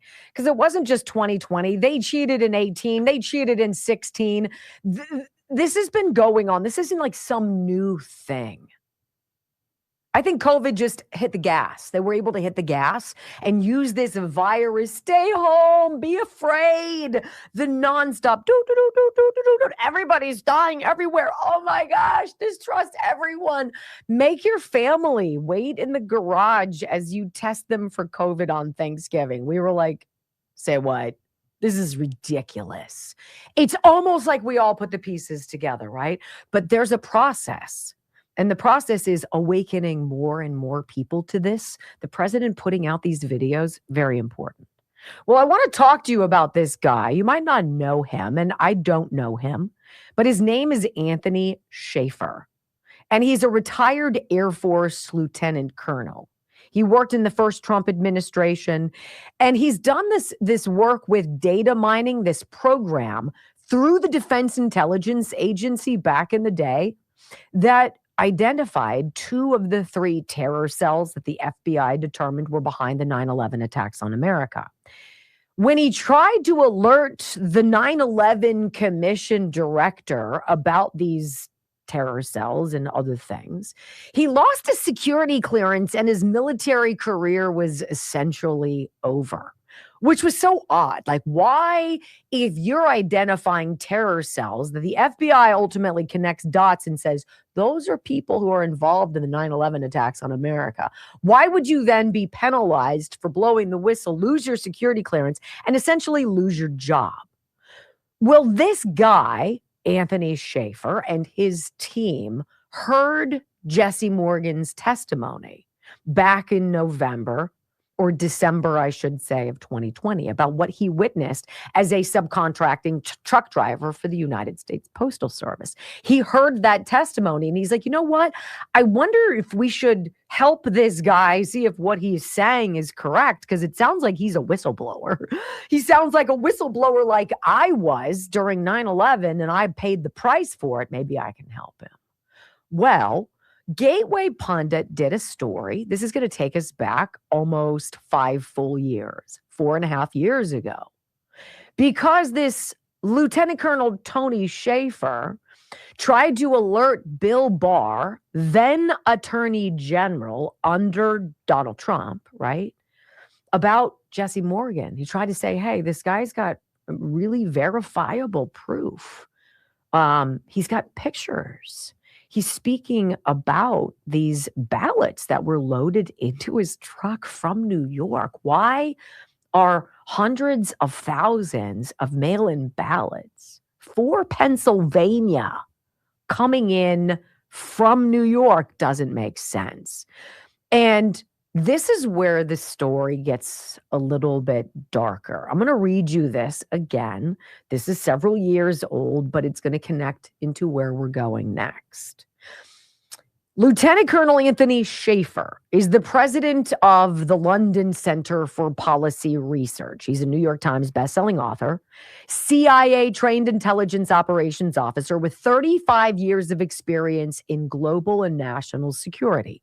After the 2020 election, Schaefer was one of many Americans who offered to help investigate the results of the 2020 election. He looked into the events before the election where a truck driver for the U.S. Postal Service reported that he transferred a trailer load of ballots from New York to Pennsylvania before the election. After coming out and reporting on the events before the 2020 election, Jesse Morgan, the truck driver, was attacked by the FBI at his house and accused of making the whole thing up.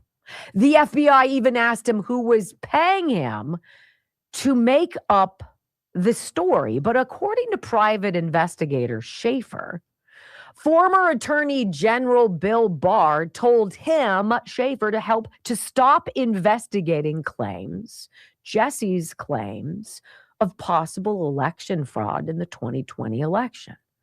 Why would the Attorney General under Donald Trump tell this gentleman with decades of experience in intelligence to stop investigating the trucker's story? And then why would the FBI go after the trucker? Well, you're going to hear from Lieutenant Colonel retired Tony Schaefer yourself, because he did a very interesting interview with Joe and Jim Hoff from the Gateway Pundit. And I think you're going to have a little epiphany, kind of like I did this morning. Okay?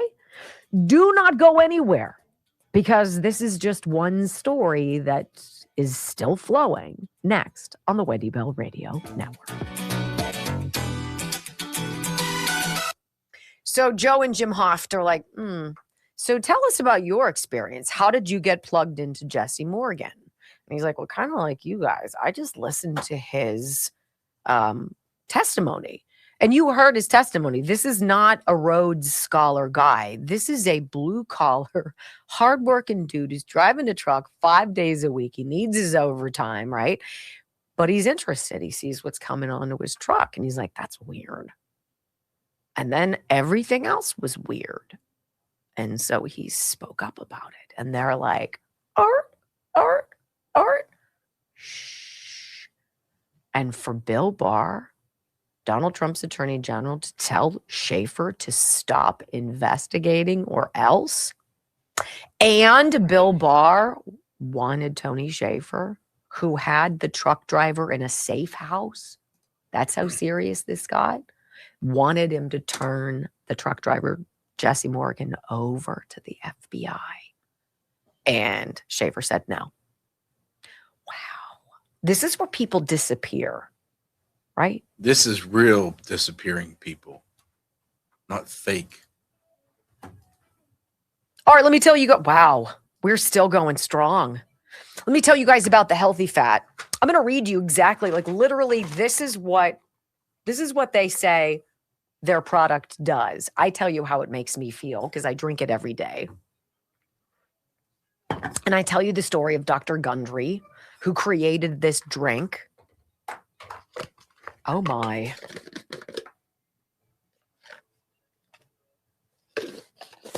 Code red. We have problems. We're running low. So I want to read you what the healthy fat does, because this is how Dr. Gundry lost 70 pounds. And it says this: the end game to having healthy weight, more energy, and a long, healthy life comes down to a specific switch you can flip inside of your body. I didn't know that. Stephen Gundry, Dr. Gundry, is calling it the caloric bypass.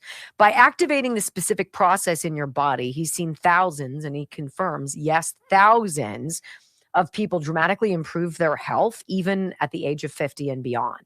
I love how I make it sound like we're all like throwaway after the age of 50. Like, meh.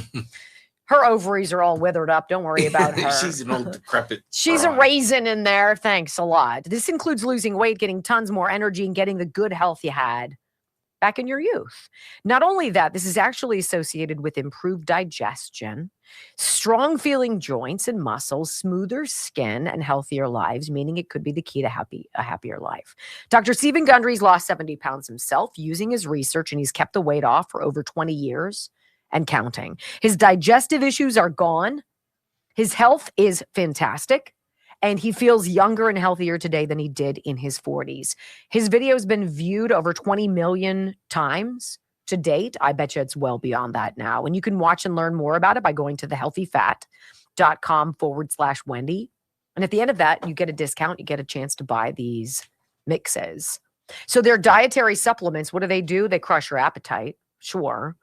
But it's more than that. It's more than that. So if you don't have a lot of weight to lose, I don't know if I'd want to do this. But if you do, you're going to love it. And it will crush your appetite for a good 5 hours, which is great. So if you wake up normally and you're ravenous, wake up and drink your healthy fat, and you'll be able to sail through breakfast, probably make it through lunch, at least part of it, right? Before you need a snack or something. That's a great way to carve your calories and lose weight. Thehealthyfat.com/Wendy. I love them.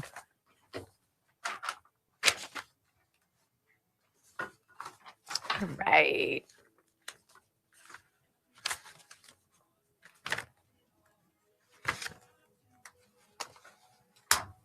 $2:00. Wow, this day is going, huh?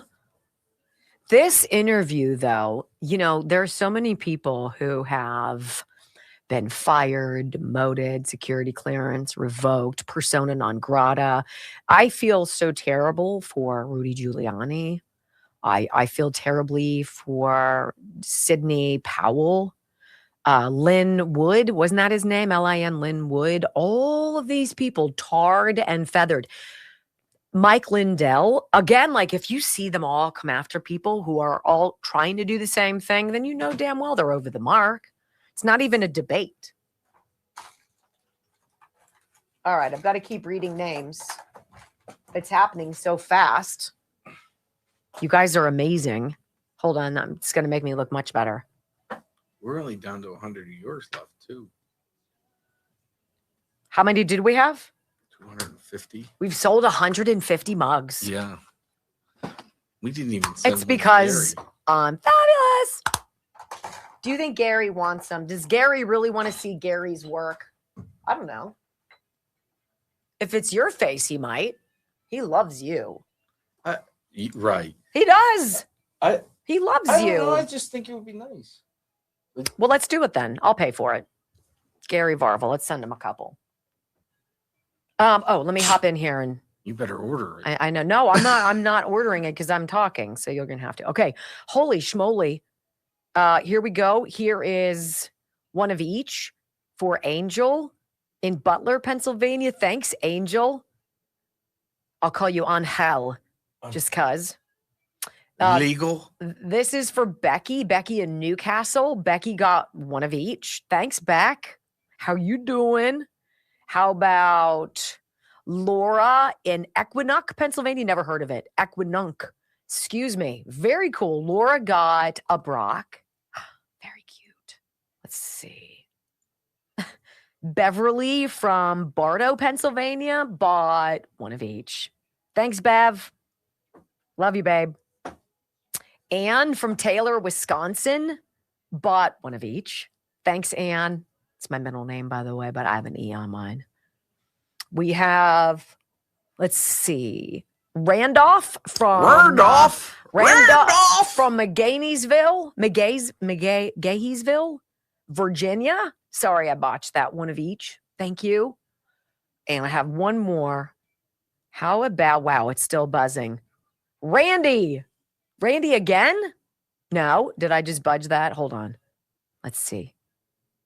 Rick from Grants Pass, Oregon. I think I already said that one of each. Thank you. Holy cow, it's still going in. Donald from Jacksonville, North Carolina. Wow. One of each. Here we go. Oh my gosh. 5, 4, 3, 2, 1. Wendy Bell, America's anchor mom, fighting for America 1 hour at a time. Welcome to the family. She once hosted a 3-hour show in just 15 minutes. She once intimidated the Electoral College to audit itself. Her monologues are so sharp, they're considered a concealed carry weapon. Fact-checker sites routinely issue her a retraction a week in advance. Even her commercial breaks trend on social media. Her freedom of speech has diplomatic immunity. She doesn't just drain the swamp has to ask for cab fare. Wendy Bell is the most interesting conservative woman on radio. Keep rumbling, my friends. 3 hours of bold truth and excellence. You've just signed up for the WBR Army. Strap in. This is the Wendy Bell radio program.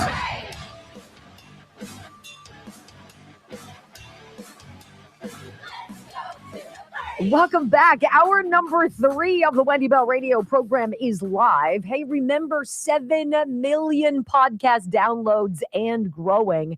If you have to bounce from the show and you just want to hear it later without chatter between Brock and me or any of the commercials, go to wherever you get your favorite podcasts and just type in Wendy Bell Radio and then download us onto your device and boom, you're set. 7 million people have joined us. We're trying to get to 8. Thank you very much, you guys. All right, so in the last segment, we were talking about this gentleman, retired Air Force Lieutenant Colonel Anthony Schaefer. Now, Anthony Schaefer you're gonna hear him actually explain what happened to him. He, like Brock and I remember listening to Jesse Morgan when he was discussing what he saw as a United States Postal subcontractor to drive their trucks on this path from Bethpage, New York. It was his route from Bethpage, New York to Pennsylvania. And this one day in October 21st, 2020, just a couple weeks before the election, he was asked to take this load on this typical journey, except nothing about this was typical, including the cargo. He noticed 24 of these giant Gaylords, giant cardboard boxes, and inside each of those were pallets and pallets, stacks of trays of completed mail-in ballots. And he was like, wow, this is so cool. I'm part of the presidential thing. And then he's like, but wait, why would all of these ballots be coming from New York if they're from Pennsylvania? That just doesn't make any sense. And so he said something. And that's when this Lieutenant Colonel Tony Schaefer heard his story and decided to reach out to him and say, hey, let me help you. Let me investigate. And he got a team of people together, very smart people who've got knowledge of all of this stuff. And they were able to go back and like retrace his steps and verify every aspect of his story. In fact, yes, that's exactly what happened. And Tony Schaefer joined Joe and Jim Hoft from the Gateway Pundit. This is one of our favorite sources, a great website. And he was like, look, this is what happened. And it's a chilling story. I want you to hear this. So Tony Schaefer here in this interview with the Hoft brothers from the Gateway Pundit, it's a chunk of space and I don't want to cut it up. It's like 4.5 minutes long. I want you to hear without interruption what this guy tried to do to investigate and to give whistleblower protection to Jesse Morgan, who he believed was in danger. Listen. We took him in. There's a press conference out there. You all can. It's on internet, the Facebook now still, on YouTube still. You can go look at it. I announced Jesse Morgan. I announced what we found, and that there was clear and direct evidence of election fraud. I mean fraud, big time fraud, ballot fraud, whatever you want to call it. It's fraud. And during that period, once we had assessed this, and now this is about 30 days after the election. This is now in late November, early December. We're doing the investigation. I go to ask Ed Meese, former Attorney General, friend and mentor, to allow me. I basically asked for a meeting with Bill Barr. Reason being is I feel after my investigation, being a counterintelligence special agent, an intelligence operative, senior intelligence operative, and a member of law enforcement. I was a member of law enforcement in Virginia then. I still am now. Based on those elements of my experience, I felt that the Jesse Morgan issue was real. That he really did see what he said. We did a red team with former members of the Postal Service just to kind of run through it to see if the concept was realistic. It was. So it was time to take that to Bill Barr, because this is an example that Barr can use to say, oh, there really is fraud. So I do the summary, one-page summary. Ed Meese sends it in. Ed calls Bill and says, hey, I'm a former Attorney General. I'm vouching for Schaefer. You need to talk to him. Ed Meese calls me back and says, Tony, I just talked to Bill Barr. He's going to meet with you. Talk to this guy and on his staff. Give him a few minutes and give him a call back, and you guys can arrange a meeting. Well, gentlemen, not 10 minutes go by, and I get a call from a 202 number. And just full disclosure, I've given you guys a MFR. You guys can refer to that as part of your reporting on this eventually. It's Bill Barr. He says, hey, Tony, it's Bill Barr. What's going on? Okay. Well, Mr. Attorney General, I walked through the summary I just laid out to you guys. And he says, you need to stop. You're interfering with my investigation. It's like, excuse me? Mr. Schaefer, you have to understand. He says, Tony, it was soft and it got hard. Tony, you have to understand, we're looking for Mr. Morgan. You need to turn him over to us. Like, yeah, no, I'm not going to do that. What do you mean you're not going to do that? I'm not going to do that because he's a whistleblower and he's seeking whistleblower protections. No, Mr. Schaefer, you are not going to do that. He is not a whistleblower. You turn him over to Washington field office at 2:00 today for the FBI. You will turn him over. It's like, no, I will not. The FBI has a record of not doing its job. I know you can't miss the Russia collusion narrative. I'm sure you didn't appreciate my snarkiness on that. But I said I have a team I recommend of federal agents who have volunteered to help out. I don't want to bring up who they are. I don't want to get them in trouble. But we had a team of U.S. Marshals ready to jump in who were legally and law enforcement qualified to do what we're talking about, but not tainted by the FBI. He refused. Barr said, no, absolutely not. We're not going to do that. You are now interfering with my investigation. You will stop your investigation, and you will turn over Mr. Morgan today at 2:00. And after 20 minutes of basically him yelling at me, I said, I will not comply.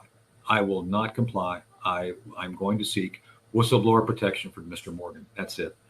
And that's how the call ended, with Barr saying, "You will turn him over," and me saying, "I will not." Within 10 minutes of that phone call, I was called by my boss and fired.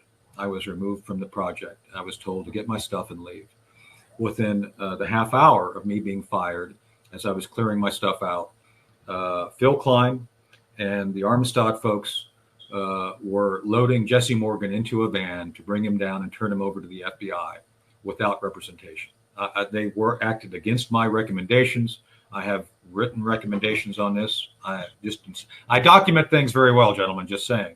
And I refuse to do it. And I still believe that Jesse Morgan was a whistleblower. He should have been given whistleblower protections because, gentlemen, after Bill Barr and the FBI got a hold of him, that investigation went away, never to be heard from again. Unfreaking believable, and yet totally believable. Who out there doesn't think that Bill Barr is a wolf in sheep's clothing? Bill Barr was deep state darkness from the word go. He had a little bit of time where we're like, oh, I remember when he came out. Remember, Brock? He was like, you know what? I'm going to take this job. I'm literally coming out of retirement because I've already been around the block. I've been beaten up. They're not going to be able to destroy me. But there could be a young person who takes this job as attorney general and their career will be ruined because of associations with Donald Trump and all the things that the left was doing to try to create this problem for Donald Trump in his first term. He says, I'm going to follow this driver, this truck driver. I'm going to dig into his story. I'm going to verify it. I'm going to get a team involved. This is a guy who's a whistleblower. His life could be in danger. I need to talk to the attorney general, Edwin Meese, friend of mine, former attorney general and mentor of mine. Can you please connect me? Bill Barr calls him in 10 minutes and says, shut it down. Tell me this isn't the freaking Bourne Identity. Fill in the blank of any other story about government corruption and darkness. Bill Barr is dirty as stones, and we freaking knew it. And what happened to Jesse Morgan, the unsuspecting fellow who just is driving his truck for the Postal Service?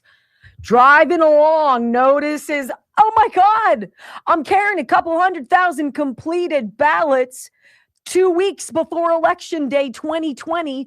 They're coming in from New York, but they're supposed to be from Pennsylvania. Make it make sense. It doesn't make sense. What was in Jesse Morgan's truck? 1/3 of it was more than enough votes for Joe Biden to allegedly win. Give me a freaking break. Nobody voted for that man. Nobody liked him when he wasn't running before. He ran in 88. He was a plagiarist. We knew that. He lied about everything. His entire political career was based on the death of his wife and his daughter. For heaven's sake, he took his oath as a senator from Delaware in Hunter and Bo's hospital room. For heaven's sakes. Bill Barr. Dirty. Deep state. Darkness. That's why I had that feeling go through me today, ladies and gentlemen. Because that's not even the half of it. When we come back on the Wendy Bell radio program, my Lord, I'm fussy now. President Trump standing in the gap. The greatest sound of the day, okay? This gentleman, I have no idea who he is. He nails it. Who Trump is, what Trump is, and what he's trying to do. And it's not about blowing up the world, ladies and gentlemen. It's about saving America as it all goes next on the Wendy Bell Radio Network. I got really fussy there. I'm sorry. No. What? No, what? No, you didn't get fussy. I can't stand people who are lying, rat-fink D-bags. How dare you? And how dare you put your hand on the freaking Bible and put the flag lapel pin and walk around like you're some bastion of patriotism, you hack, you turd. I wish upon him itchy balls. What? You have to understand that's some serious stuff. Oh my God. I'm telling you, I've been known to curse a man or two with the itchy huevos, and I can judge by a son or two that it works. They're like, damn it, take it off, Mom. And I'm like, no, the curse is on. You shall have it all night long. You can do that with boys. You can't do that with girls. Anywho, my goodness. Is that crazy? Yeah, it's enough to piss you off. And hey, if you're new, and I know that we just got raided, we were raided by the quartering. That was awful nice. Thank you. And we got a bunch of new people paying attention for a while. Oh my God, Itchy Balls is Skizmo. Yes, I'm telling you all of my secrets, right? If you're new, hey, thank you. We're a radio show. We're in a commercial break, but we do live stream the whole thing, all 3 hours every single day. So welcome. This is a good time to hit you up for Rumbles. If you haven't rumbled yet, I do certainly appreciate it. It puts us in the top 10 on the leaderboard. We haven't missed a day in years. And that's a huge thing because it's just Brock and me. Like, we're just two of us. And because of you, we're up there with Dan Bongino and all the other people. So thank you. But the follow, we're trying to hit 100,000 follows by April. We are under 40. 2A gifts. Oh, wow. Yes, Yeah. our Second Amendment commemorative gifts. If you know, you know. Yes. Clarence Thomas, North is still North on the back. It's almost like that's a theme. North is still North. Telling the truth, even if you stand by yourself. Jesse Morgan. Boy, did he hear about it, right? Jesse ended up having the FBI hassle him. Can you imagine? And Tony Schaefer even said, he's like, look, we know the FBI is.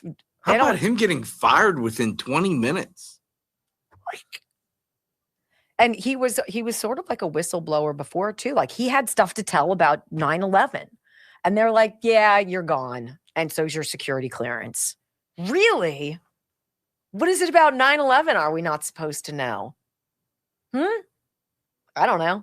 Any of the stuff that you and I have ruminated over for the last several years? Bring up any topic now.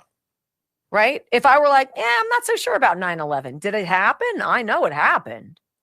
Did it happen the way they say it did? Any topic. Waco, Oklahoma City bombing, but everything you have to question. Wasn't there an explosion somewhere where some documents were being, I mean, like how many times? Yeah, Oklahoma City bombing. Was that the whole thing? Had something to do with the. What? I don't want. I am not suicidal. Had something to do with what? The Clintons. The Clintons. Yeah. You mean around whom people just I disappear? I am happy-go-lucky. I am a happy guy. I'm not suicidal. So is Virginia Giuffre. Yeah, right. Before she got into that bus accident. Remember she got all beaten up and they're like, oh, she got hit by a bus. What? Really? Okay. And her dead man switch video? I'm happy. Happy guy. No problems.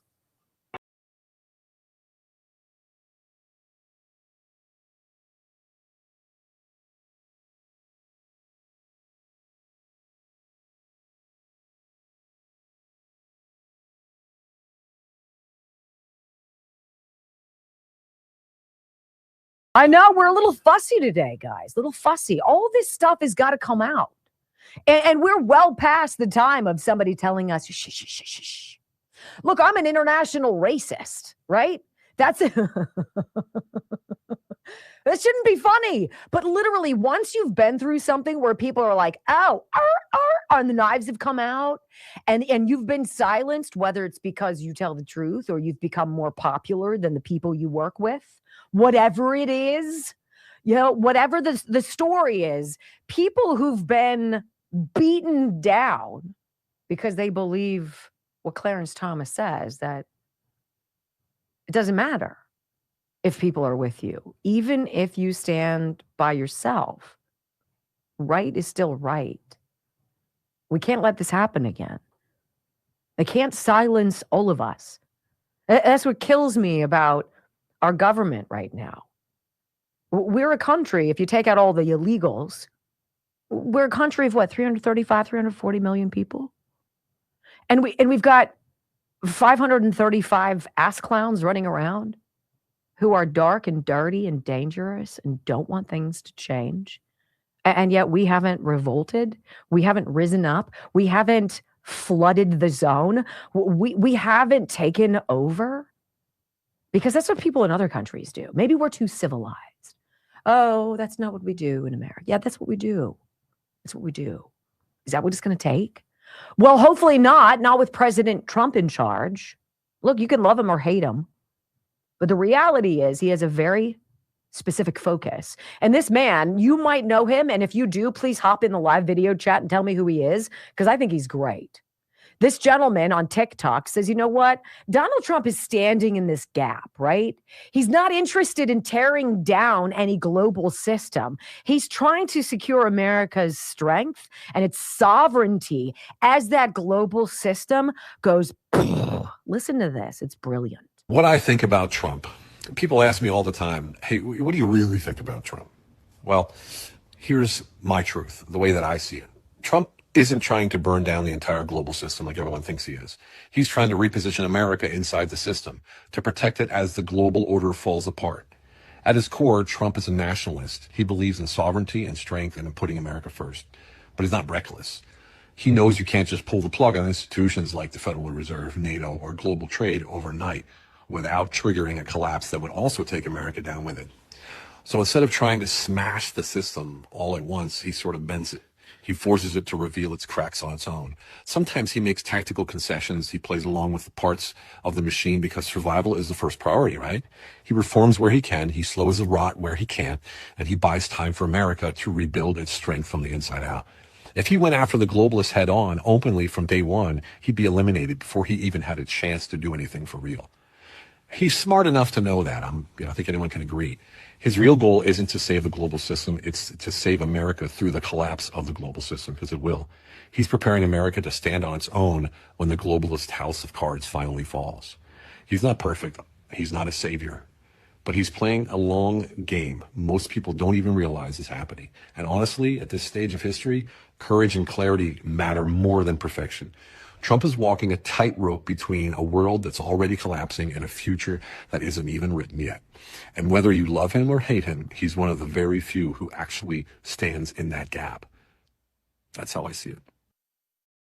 I think it's a really bright assessment. You know, he's playing the game, moving the chess pieces around. But his chess pieces, even when he's dealing with Benjamin Netanyahu, when he's dealing with Putin or Zelensky or any of these people in the Middle East, any of them, right? He's negotiating with them to get something of benefit for the United States. I don't remember Joe Biden ever doing anything for the United States. I remember him being away for 40% of his presidency because he was incapable, because he was being infused with whatever life juice was keeping him vertical for the few hours a day, if he ever was. If that's even Joe Biden, right? I mean, let's not just think that it would be beyond the deep state to do things very, very dark and deadly. Donald Trump fights for us every day. He realizes he's got this limited window of opportunity to do what he's got to do. Now, is he worried about other places in the world? He's aware. He's aware as it affects America. Does he want people to keep dying? No, he's made that abundantly clear. Does he believe in driving a hard bargain? Yes, but he also realizes that the art of the deal is that both sides walk away with something coveted. Nobody takes it totally on the chin. Everybody benefits. That's the only way the deal works. Now, he sets the parameters. He sets the guide rails of the deal, which inherently allows us to succeed more than others. But he understands keenly. That gentleman and what he said, he's in the gap. He's playing in a dimensional way I don't think any of us could even fathom. Time traveling. Anyway, when we come back on the Wendy Bell radio program, do not miss this conversation. Mike McCormick, author, former White House stenographer, connecting some dots. You remember the name Kathy Rumler? She just quit her job. Goldman Sachs. Her connection to the Epstein files and the priest sex abuse scandals. What? Next. Let me tell you about Dr. Simkovich. Sometimes I save one of the best for last. I think he might be my last, Brock. I don't know. I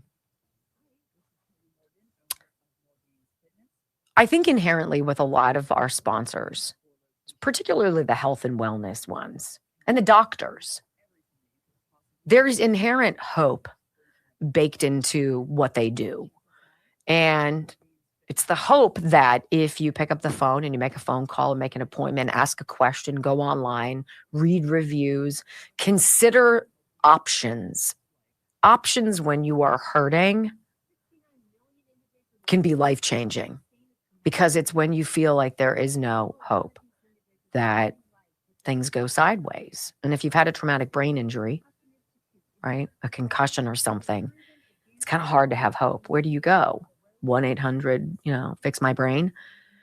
It's hard. And your PCP isn't educated enough. They're just not. It's not their wheelhouse. No offense to them, but it's not what they do. You need an expert. That expert is Dr. Charles Simkovich at the Simkovich Concussion Institute. Because what he does is like this full immersion thing. And it's intense. There's no cutting. There's no needles, no scalpels, no blood. It is about adjusting things that when you injure yourself and your brain does one of those jobbies, other things in your face get out of whack. And Dr. Simkovich can feel them as he adjusts your soft palate, as he feels around your head. And he does some pretty intense maneuvers to get everything back into place and to fix a hurt brain. And it gets hurt down to the cellular level. Does he fix them? Better believe it. You better believe it. The success stories I've heard have been emotional. 412-366-3700. Call. The thing about when you call is the people who answer the phone are extraordinarily knowledgeable.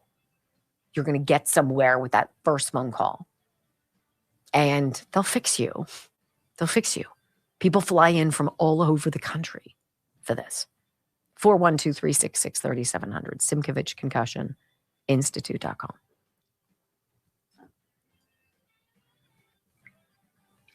We sold over 70 of yours. Wow. And 64. Aw. That's so great. I love you guys. I love you guys. Let's see who else I can shout out. I can shout out Gail from Kennewick, Washington. Hi, Gail. You got one of each. Thanks, babe. Gee whiz. We sold like 7 Second Amendment commemorative gifts today. Teresa from Hayesville, Missouri. What's going on, Teresa? She got a Brock. Thanks, Teresa. We have let's see, Lisa from Altura, Minnesota, who bought a Brock. How you doing? I know. You've got some girlfriends here, I'll tell you. How about LeJean from Parrish, Florida, who bought one of each? Thank you. And let's see. Did I ever say Teresa from Hayesville, Kansas? Brock. How you doing? And Michael from Carpentersville, Illinois. One of each. One of each. Thank you. And then Thomas from Mansfield, Pennsylvania. One of each. Thank you. You're so sweet. I would hand wash these. I would hand wash them. I don't want to fart around with it. It's not a big deal to the dishwasher wigs me out. Hey, Mike, how are you? Curtis from Altoona. One of each. Oh, thank you. Wendy sent me the story and I couldn't read it. I'm like, you know what? I'm just going to sign up. Peggy from Richboro, Pennsylvania. A Brock. So, all right, hold on, Mike. What else? We've got Debbie from Houston. She got one of each. Thanks, Debbie. We have Tammy from Fenton, Michigan. A Brock. Ooh, one of each. One of each. Wow, you don't care. Let's see. We have Gerald from Taylorville, Illinois. One of each. This is nutty. We have Barbara from Monroeville, Pennsylvania, right up this street. One of each. Thanks, Barb. Appreciate I can watch you. inventory and use so 4 more. We've got Corey from Thompsontown, Pennsylvania. We've got a Second Amendment commemorative gift. They're flying off the shelves. I'm telling you, it's badass. What else do we have? There'll be a third one coming out when these sell out. Yeah, we have Jenny. Hi, Jenny. In Charlotte, North Carolina, Uprock. How you doing? We have Paul. Hi, Paul from Kansas City, Missouri. Second Amendment. 2 of them. Commemorative gift. That's what I'm talking about. We're getting Paul. close to the third one. Hi, baby. We have How you do? We have Shelly from Oakmont, Pennsylvania. She got one of each. Brock's and my faces on the mugs. All right, here we go. Catherine from Louisiana. One of each. Thanks, Catherine.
Radio program. It is always a good day to talk to our friend, author and former White House stenographer, Mike McCormick, the guy behind the beautiful Substack, Midnight in the Laptop of Good and Evil. Mike, you've got a gangbuster of an article on your Substack today.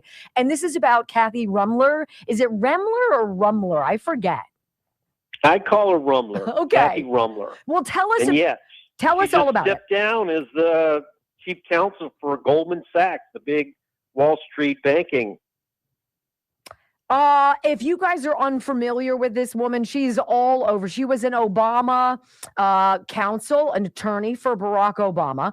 And she was very close, apparently, with Jeffrey Epstein. I've read some of their emails. He showered her with lavish gifts, Michael, and she loved it. And now that these emails have come out, yes, she stepped aside from that Goldman Sachs job, but you've got more of a connection. Take it away, babe.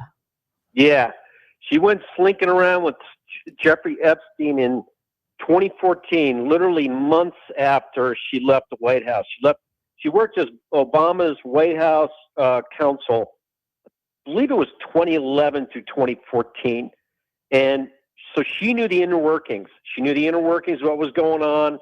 And then she left and began slinking around with Epstein, sold her soul for high-end handbags and shoes. I mean, this is just dirty stuff they did. And mostly what she did was cover stories. Once she got out there with Epstein, she became the conduit between what Obama was doing and to Epstein. She told Epstein what was going on, and then she went back to Obama and told Obama guys what Epstein was doing. She was the counsel for Susan Rice to defend her in the investigations, in the Crossfire Hurricane investigations, the FBI Russian collusion stuff that she was involved in. She was her counsel. She also was very involved in helping cover up what Theodore McCarrick did. There was a big investigation into Cardinal Theodore McCarrick, who was a sex offender in Newark, New Jersey. He was the Bishop of Newark, New Jersey from 1986 to 2000. And there was an investigation into what he did at Seton Hall. She knew what McCarrick was doing in the White House because he would come in there and meet with Dennis McDonough, chief of staff, and Biden and Obama. And she knew all this. And then he would go out from the White House and meet with the Pope in Rome and do stuff that Obama wanted through the Pope. Well, once they started investigating McCarrick, then she had to be the cover story. So she's been covering things all along, and now it's out. With the Epstein, with his document dump, she's been outed, and now she's down. She's lost her position. You know, I have to ask you, for people who are unfamiliar with Theodore McCarrick, isn't this guy the guy who molested altar boys and even seminarians? Right. Seminarians at Seton Hall University in New Jersey. That's where and so there was a big investigation done. Cardinal Tobin, the guy who's in charge of the Diocese of Newark right now, was backing this investigation, and he hired Kathy Rumler, knowing what she knew about McCarrick, knowing that this was be a cover-up. So, frankly, I think he's the next to go. This guy has to go. This guy, Cardinal Tobin. This is the evil that's being done by the Obama people, by members of the Catholic Church. Not everybody in the Catholic Church, but you know, this guy Tobin is definitely part of it, and McCarrick definitely was. Wait, there's also some mention of Pope Francis in your article, yes? Yeah, because McCarrick worked with Pope Francis. So McCarrick and Pope Francis were doing Obama policies. They worked with the Iran nuclear deal. They worked with setting up, betraying China. The Chinese Catholics had an underground church, and they betrayed the Chinese Catholic Church. And also they had this whole series of, it was called the Alliance for Prosperity. It was drug trafficking and cartel human trafficking was done in the summer of, started in 2014. And that's what McCarrick and Obama and Biden were working on setting up. And so what happened? Trump comes in and puts a stop to it. You know, they didn't know that Trump was coming. He comes in 2015, gets elected in 2016, puts a stop to it, and they have to run all these cover stories. That's when they got rid of McCarrick. They had to have Rumler come in and do the cover story for that investigation, and they got rid of Epstein. So I want you to help me here. So I'm going to suppose that the deep, dark underbelly of this country, the deep state, and all of these things that they're working to cover up, that Obama's fingerprints are all over, George Bush's fingerprints are all over. This deep state stuff has to do with human trafficking. Yes, more than drugs. And the church is involved because of their whole issues with the pedophilia and the molestation. And Michael, it's not just in the United States. This is a global issue for the church. Yeah, it's global. And, you know, the church had, for centuries, it's had a global network of intelligence. They have priests and they have dioceses all around. And, you know, if they're doing the good work of a church like they're supposed to, then good things happen. If they're not, if they're led by bad people, which seems to be the case, certainly was the case when McCarrick was there. I personally think, I wrote about it in my book, An Almost Insurmountable Evil. I think McCarrick was a CIA operative, and he was moved up through the ladders and worked with Pope Francis, and that's what Obama sort of set up, this whole process of bringing in young kids and illegal immigrants across the border. They wanted that whole illegal voting network set up, and that's what they were doing. Mike, we've talked extensively about the missing children from around the world. They're called unaccompanied alien, unaccompanied minors. And they came, hundreds of thousands of them, Mike. And then we saw people testifying. We heard Mayorkas. We heard Merrick Garland. Nobody knew where the kids went, Mike. Gee, where do you think they went? Where did they end up? In some seedy underground society of filth and desperation? Yeah. I mean, it's horrible. The human trafficking came through. It was kids. There was a lot of kids that came through. There was, regular families came through. This is all during the Biden years, 2020 to 2024. That's where they had to run the fake election in 2020.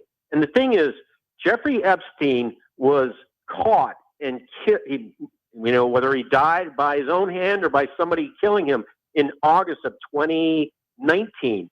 weeks after that is when they started rolling out the Wuhan fake pandemic that eventually led to the election of Joe Biden in 2020. Everything needs a smokescreen. That's what this Nancy Guthrie thing is all about. I hope to dial you in maybe next week on that, Michael. I want to thank you for your time. It's Mike McCormick. He is the author of the Substack, Midnight in the Laptop of Good and Evil. It is worth every penny because you're not going to read what he writes anywhere else. Mike, thank you so much. You guys ready?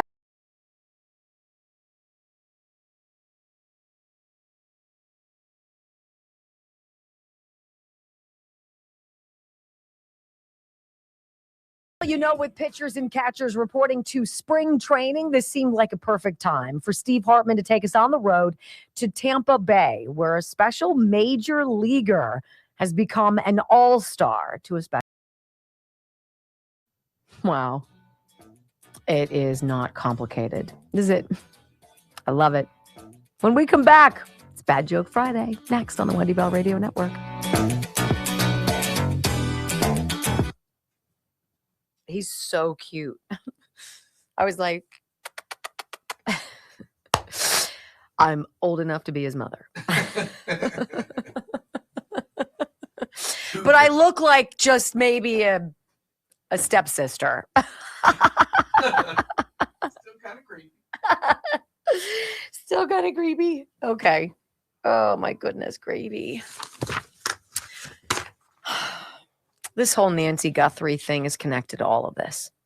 Clinton's going before to testify in a couple weeks. Savannah's husband, Michael Feldman, is a fixer for Clinton, knows where all the bodies are buried. Oh, well.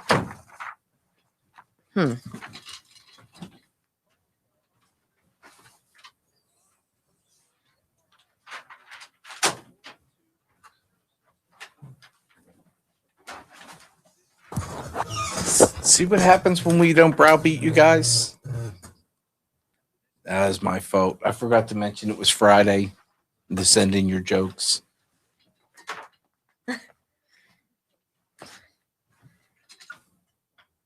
I'm sorry, what'd you say?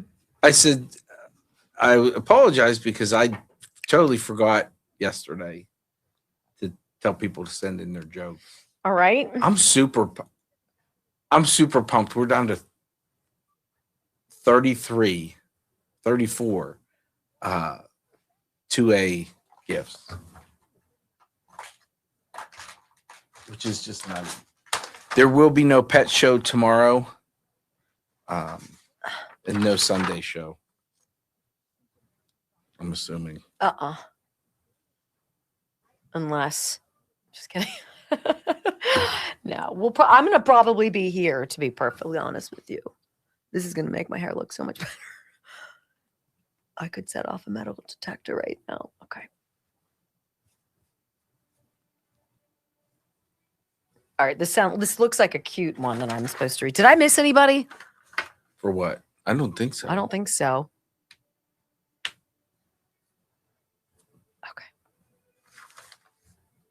I better put my glasses on. We know what happens. I'm like, I can't see. Let's see. And once again, thank you all for buying the bugs. It's nutty. Just nutty.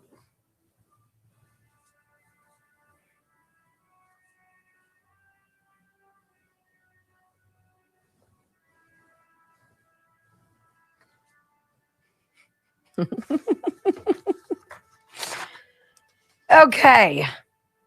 Oh my gosh, they're still buying. Tim just spent $58. Holy moly. You guys are nutty. Yes. And Brock was all upset because he's like, I don't think anybody's going to buy my mug. I was like, no. And it's an easy thing for you. I understand and that wasn't fair for me, but it felt good. Anyway, once again, it makes win. It makes me happy that you guys want us together. Thank you. Because there's two of us, right? There's not like some team.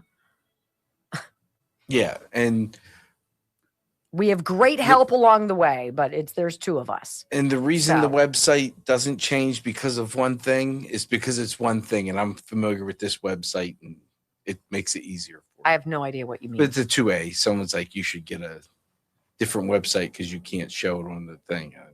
I'm not going to change that. Yeah. But you're going to love the second joke I read.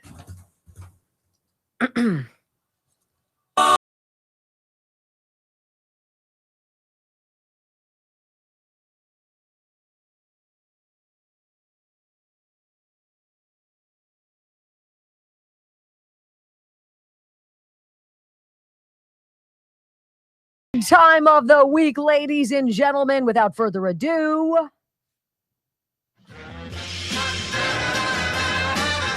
ladies and gentlemen, I just flew in from New York, and boy, are my arms tired.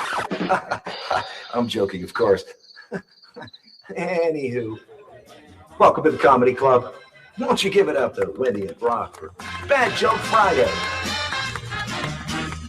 all right. Our first joke, as always, is from Dr. Richard Rafferty from the Disc Institute of Pittsburgh, and it goes thusly. A doctor and a lawyer were talking at a barbecue. Their conversation is constantly interrupted by people describing their ailments and asking the doctor for free medical advice.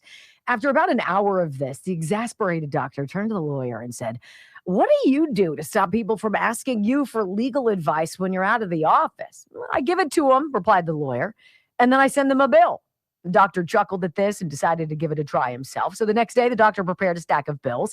And when he finished, he went to place them in his mailbox where he found a bill from the lawyer. How fitting. It's about true. Yes.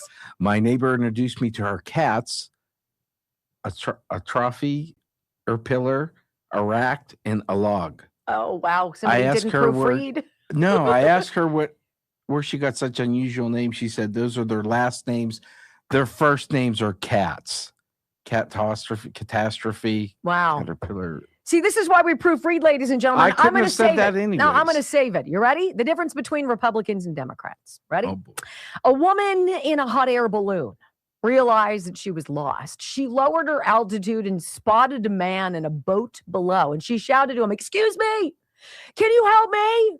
I promised a friend I would meet him an hour ago, but I don't know where I am." The man consulted his portable GPS and replied, "You're in a hot air balloon, approximately 30 feet above ground elevation of 2,346 feet above sea level. You are 31 degrees, 14.97 minutes north latitude and 100 degrees, 49.09 minutes west longitude." She rolled her eyes and said, "You must be a Republican." He said, "I am. How did you know?" "Well," answered the balloonist, "everything you told me is technically correct, but I have no idea what to make of your information, and I'm still lost. Frankly, you've been not much help to me at all." The man smiled and responded, "You must be a Democrat." "I am," replied the balloonist. "How did you know?" "Well," said the man, "you don't know where you are or where you're going. You've risen to where you are due to a large quantity of hot air. You made a promise that you have no idea how to keep, and you expect me to solve your problem. You're in exactly the same position you were in before we met, but somehow now it's my fault." Yes. Amen. But you know what? As a guy, he gave her the facts, exactly what she needed. That's all I'm going to say. Why was the computer cold? It left its windows open. I normally knock on the refrigerator door before I open it, just in case there's a salad dressing. Was that from Kate? That's from Kate. I'm telling you. She didn't put one in this That's your week. wife's, I tell you. decided to send off one of those ancestry tree organizations to find out more about my family. They sent me back a pack of seeds and told me to start over again. Oh, my goodness. An old pastor lay dying. Oh, boy. He sent a message for an Internal Revenue Service and his lawyer for them to come to the hospital. And when they arrived, they were ushered up to his room. As they entered the room, the pastor held out his hands and motioned for them to sit on each side of the bed. The pastor grasped their hands, sighed contentedly, smiled, and stared at the ceiling. For a time, no one said anything. Both the IRS agent and the lawyer were touched, flattered the old pastor would ask them to be with him during his final moments. They were also puzzled because the pastor had never given any indication that he particularly liked either of them. Finally, the pastor or the lawyer asked, "Pastor, Why did you ask the two of us to come here? The old pastor mustered all of his strength and said weakly, Jesus died between two thieves. And I decided, and I decided that's how I'd like to go. I got banned from Weight Watchers because I dropped a bag of M&Ms on the floor at a meeting. It was the best game of Hungry Hippo I've ever seen. Oh, my goodness. A police officer stopped my grandma, who was carrying two large plastic bags, one with $20 bills spilling out. She explained that the golfers would pee through a knothole in her fence, killing her flowers. So she'd jump out, grab a hold, demand $20, or she'd cut it off. The cops laughed and said it seemed fair, and then asked what was in the other bag. With a grin, she replied, not everybody pays. They turned around and left, hurried. I would too. You know, you're old when friends with benefits means having someone who can drive after dark. That's it. I paid $500 to rent a limo, but it didn't come with a driver. I spent all that money and have nothing to show for it. I know. What's black and never works? What? Decaffeinated coffee. That's true. In other news, scientists have created a dolphin with legs. Animal rights groups are advocating to have the legs removed. Scientists argue that would defeat the purpose. Oh, God. Why do French eat snails? Because they don't like fast food. A soldier ran up to a fork in the road and saw a nun standing there. Out of breath, he asked, please, sister, may I hide under your habit for a few minutes? I'll explain why later. The nun agreed, so he hid under her habit, and just a minute or two later, two military police came running along and asked, sister, have you seen a soldier running by here? The nun pointed down the road and said, he went that way. After the MPs disappeared, the soldier crawled up from under her habit and said, I can't thank you enough, sister. I'm hiding from them as I don't want to go to Iraq. The nun said, well, I think I can fully understand your concerns. Soldier added, I hope you don't think me rude or anything, but you have a great pair of legs. The nun replied, if you had looked a little higher, you would have seen a great pair of I don't want to go to Iraq either. We'll see you Monday. Peace.